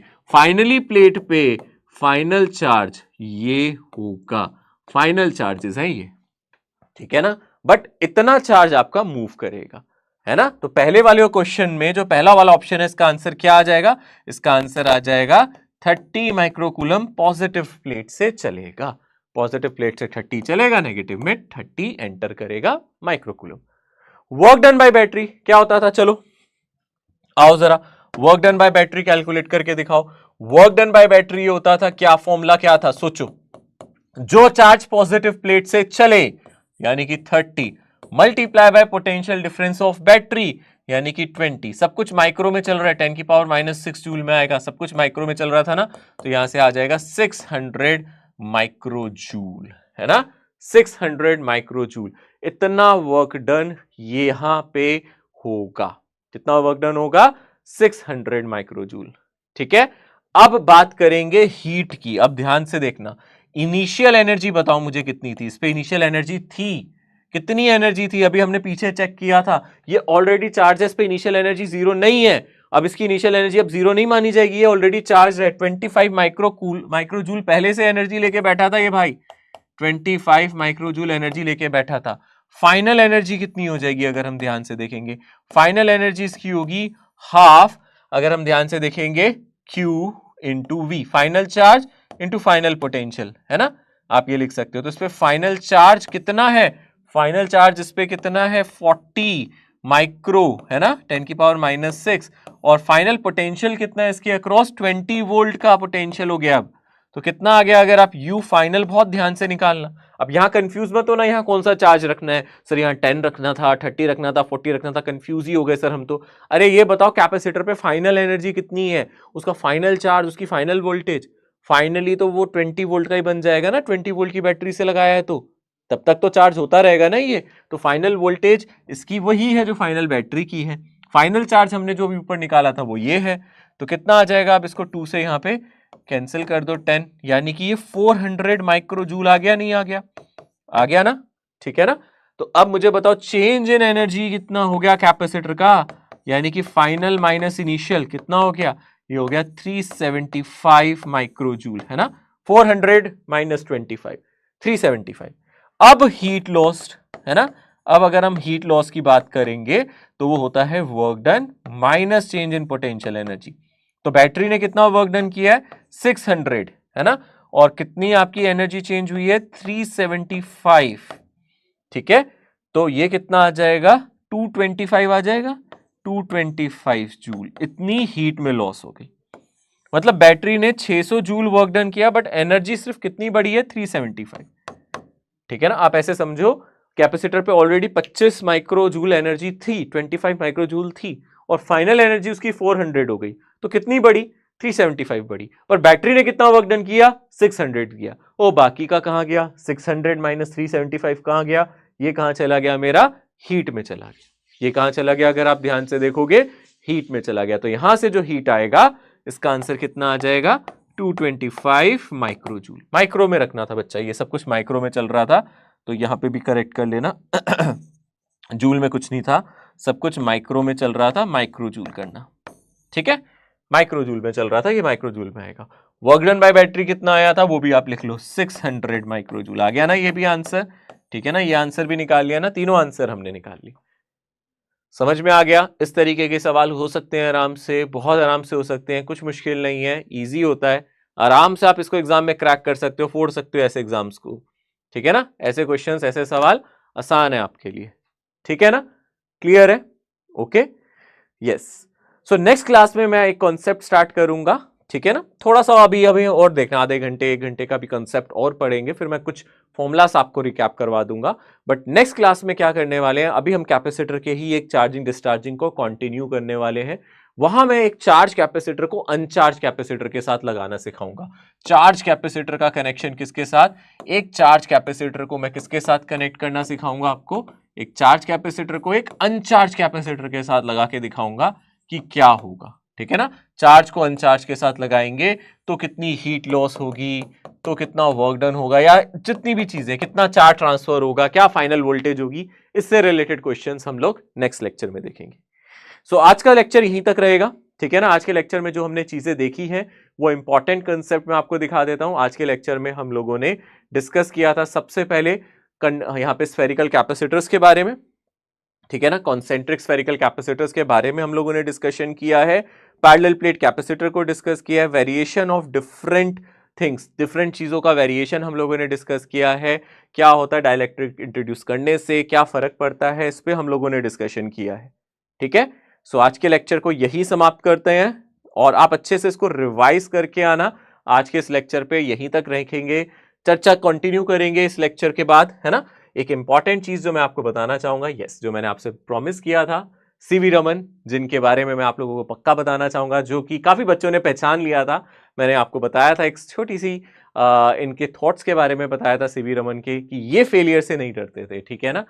ये कहते थे कि मैंने अपने फेलियर पे मास्टर हासिल की हुई है, और इनका कहना था, इनका मानना था, जब आप लाइफ में फेलियर फेस नहीं करते ना, जब तक आप एक आध बार फेल ना हो जाओ, तब तक आप सीखते नहीं हो। इंसान गिर के सीखता है, जैसे हम कहते हैं, हमारी एक कहावत होती है कि जितना हम गिरेंगे उतना हम सीखेंगे। गिर के ही इंसान सीखता है, जब ठोकरे खाता है ना, डर डर की ठोकरे खाता है, तभी सीखता है। ऐसा ही इनकी जिंदगी में भी हुआ था। एक छोटे से किस्से से मैं बताऊंगा। क्या था जी, सीवी रमन बचपन से ही बहुत होशियार थे। 12th क्लास के जो एग्जामिनेशन है, इन्होंने 13 की एज में ही पार कर लिए थे, यानी कि 13 साल की उम्र, कितनी छोटी उम्र में ही इन्होंने अपना 12th एग्जाम पास कर लिया था, है ना। 10th का जो एग्जाम है वो 11 की एज में, और 18 की एज में तो इन्होंने, कहते हैं कि 17-18 साल की एज में तो इन्होंने अपनी मास्टर्स कंप्लीट कर ली थी। इतने जीनियस थे ये। बहुत ज्यादा इंटरेस्ट था इनका साइंस को लेके बहुत इंटरेस्ट रहता था इनका। डिफरेंट डिफरेंट रिसर्च में काम करते थे। कहते हैं इनके फादर से इनको ये इंस्पिरेशन मिली थी। इनके फादर अपने शायद 8 ये भाई बहन थे, इनसे डिस्कशन करा करते थे साइंस से रिलेटेड चीजों से। तो वही इनके दिमाग में चला गया था कि मुझे साइंस की फील्ड में ही कुछ अच्छा करना है। फिजिक्स में इनका बेहद लगाव था, बहुत प्यार था। बट जिंदगी सभी की इतनी आसान नहीं होती। जितना इनको लगाव था फिजिक्स से, जितने मर्जी ये ब्रिलियंट स्टूडेंट रहे हो, इनके लाइफ में भी बहुत अप्स एंड डाउन्स रहे। सबसे पहली प्रॉब्लम इनकी लाइफ में तब आई जब ये इतने अच्छा कर रहे थे, अपने ग्रेजुएशन पोस्ट ग्रेजुएशन के टाइम पे बहुत अच्छे से पढ़ रहे थे। इनके प्रोफेसर ने इनको बोला कि आप लंदन चले जाएं और वहां जाके, ठीक है ना, लंदन चले जाएं या फिर यूरोपियन कंट्रीज चले जाएं, और वहां जाके आप अपनी हायर स्टडीज को और आगे कंटिन्यू करें। क्योंकि इंडिया में उस टाइम पे, ऑब्वियसली फ्रीडम से पहले की बात है, इतना कुछ डेवलपमेंट नहीं थी, ठीक है ना। कुछ खास इतना फिजिक्स से रिलेटेड, साइंस से रिलेटेड कोई कल्चर थोड़े ना था उस टाइम। तो इन्होंने भी ये डिसीजन लिया कि मैं बाहर जाऊंगा। अब होता क्या था, बाहर जाने से पहले एक मेडिकल टेस्ट होता है। वो मेडिकल टेस्ट में ये पास नहीं हो पाए। मतलब इनकी बॉडी जो मेडिकल एग्जामिन के थ्रू बाहर निकल के आई, उसमें ये पता चला कि इनकी जो बॉडी है उसमें थोड़ी वीकनेस है। मतलब कि वीकनेस इन द सेंस कि ये ऐसे टेम्परेचर पे, जो कि कोल्ड कंट्रीज में जो बहुत कम टेम्परेचर होता है, इनकी बॉडी उतनी सर्दी शायद बर्दाश्त ना कर पाए, ये बीमार हो सकते हैं। इसलिए इनको मेडिकली अनफिट क्लेम कर दिया गया। अब देखो, दो चीजें होती हैं, या तो सचमुच ये मेडिकली अनफिट थे, या फिर ये भी एक हो सकता है, एक रीजन हो सकता है क्योंकि प्रमोट नहीं करा जाता था, ज्यादा इंडियंस को जाने के मौके नहीं दिए जाते थे, कि ये भी रीजन था। जीनियस तो ये थे, बट जो भी रहा, इनका दिल टूट गया वहां से। और फिर रिस्पॉन्सिबिलिटीज, फैमिली रिस्पॉन्सिबिलिटीज, लाइफ में आगे बढ़ना भी जरूरी है। तो इन्होंने इंडियन फाइनेंस सर्विसेज को ज्वाइन कर लिया, ठीक है। तो इन्होंने एक जॉब ज्वाइन कर ली, इनके बड़े भाई भी करते थे तो इन्होंने भी ज्वाइन कर ली, घर चलाने के लिए और बिल्कुल सोशलाइज होने के लिए। बट इन्होंने पीछे ना अपने आप को करा नहीं। इन्होंने ये सोचा कि अगर मैं कर रहा हूं ना, तो मैं अपने ड्रीम्स को पीछे नहीं करूंगा। हाँ ठीक है, मुझे लाइफ में कुछ कॉम्प्रोमाइज करने पड़ेंगे, मुझे थोड़ा बहुत कॉम्प्रोमाइज करके चलना पड़ेगा। लाइफ के अपने नियम है, हमें भी सोशलाइज होना पड़ता है, कमाना पड़ता है। बट इन्होंने कहा मैं अपने सपनों से खिलवाड़ नहीं करूंगा, अपने सपनों को परे नहीं रखूंगा। ये दिन भर वहां काम करते, जॉब करते, आईएफएस में, मतलब इंडियन फाइनेंस सर्विस, ठीक है ना।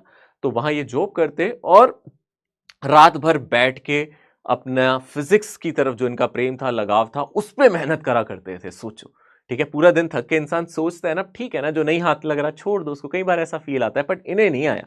इनको अपने पे यकीन था। मैंने कहा ना, आत्मविश्वास यही सबसे बड़ी चीज है, वो इनके अंदर है। बहुत अच्छे से हम सीखते हैं, इनको नमन करते हैं। इन्होंने ये दिखाया कि अगर आप कहीं अड़ जाते हो ना, अड़ियल बन जाते हो, मुझे करना है तो करना है। कई बार लाइफ में छोटे मोटे कॉम्प्रोमाइज करने पड़ते हैं, ठीक है, बट साथ के साथ ये पूरी पूरी रात बैठ के रिसर्च पेपर्स में लगे रहते थे। और फाइनली फाइनली इनको मौका मिला था यूनिवर्सिटी में, मतलब कैलकाटा, यूनिवर्सिटी ऑफ कैलकाटा में इनको पढ़ाने का एज अ प्रोफेसर। इनको पीएचडी की वहां डिग्री भी मिल गई थी। और इन्होंने एक बहुत ही इंपॉर्टेंट डिस्कवरी की, एक बहुत ही खास रेडिएशन की डिस्कवरी की, जिनको हम स्पेक्ट्रोस्कोपी में यूज करते हैं, बहुत जगह यूज होता है, फोरेंसिक साइंस में भी यूज होता है, ठीक है। रमन इफेक्ट जिसको आप बोलते हो, इसके नाम से जाना जाता है। इन्होंने एक नए रेडिएशन का आविष्कार किया, जिसकी वजह से ये इतने फेमस हुए। 1930 में इनको नोबेल प्राइज मिला है। ये सबसे बड़ी बात है, ये सबसे इंपॉर्टेंट अचीवमेंट है। तो मुझे लगता है आप अपने घर पे भी बैठे होंगे, आप नहीं भी बजा रहे तो प्लीज क्लैप जरूर कर देना, अपने घर बैठे बैठे ही कर देना इनके लिए, क्योंकि ये बहुत प्राउड मूवमेंट है हम लोगों के लिए, इंडियंस के लिए, ठीक है ना। इनको जो नोबेल प्राइज मिला है, क्योंकि एशिया का फर्स्ट साइंटिस्ट, एशिया में फर्स्ट साइंटिस्ट ये रहे हैं जिनको नोबेल प्राइज से सम्मानित किया जाए। बहुत बड़ा अवार्ड होता है भाई ये, ठीक है ना।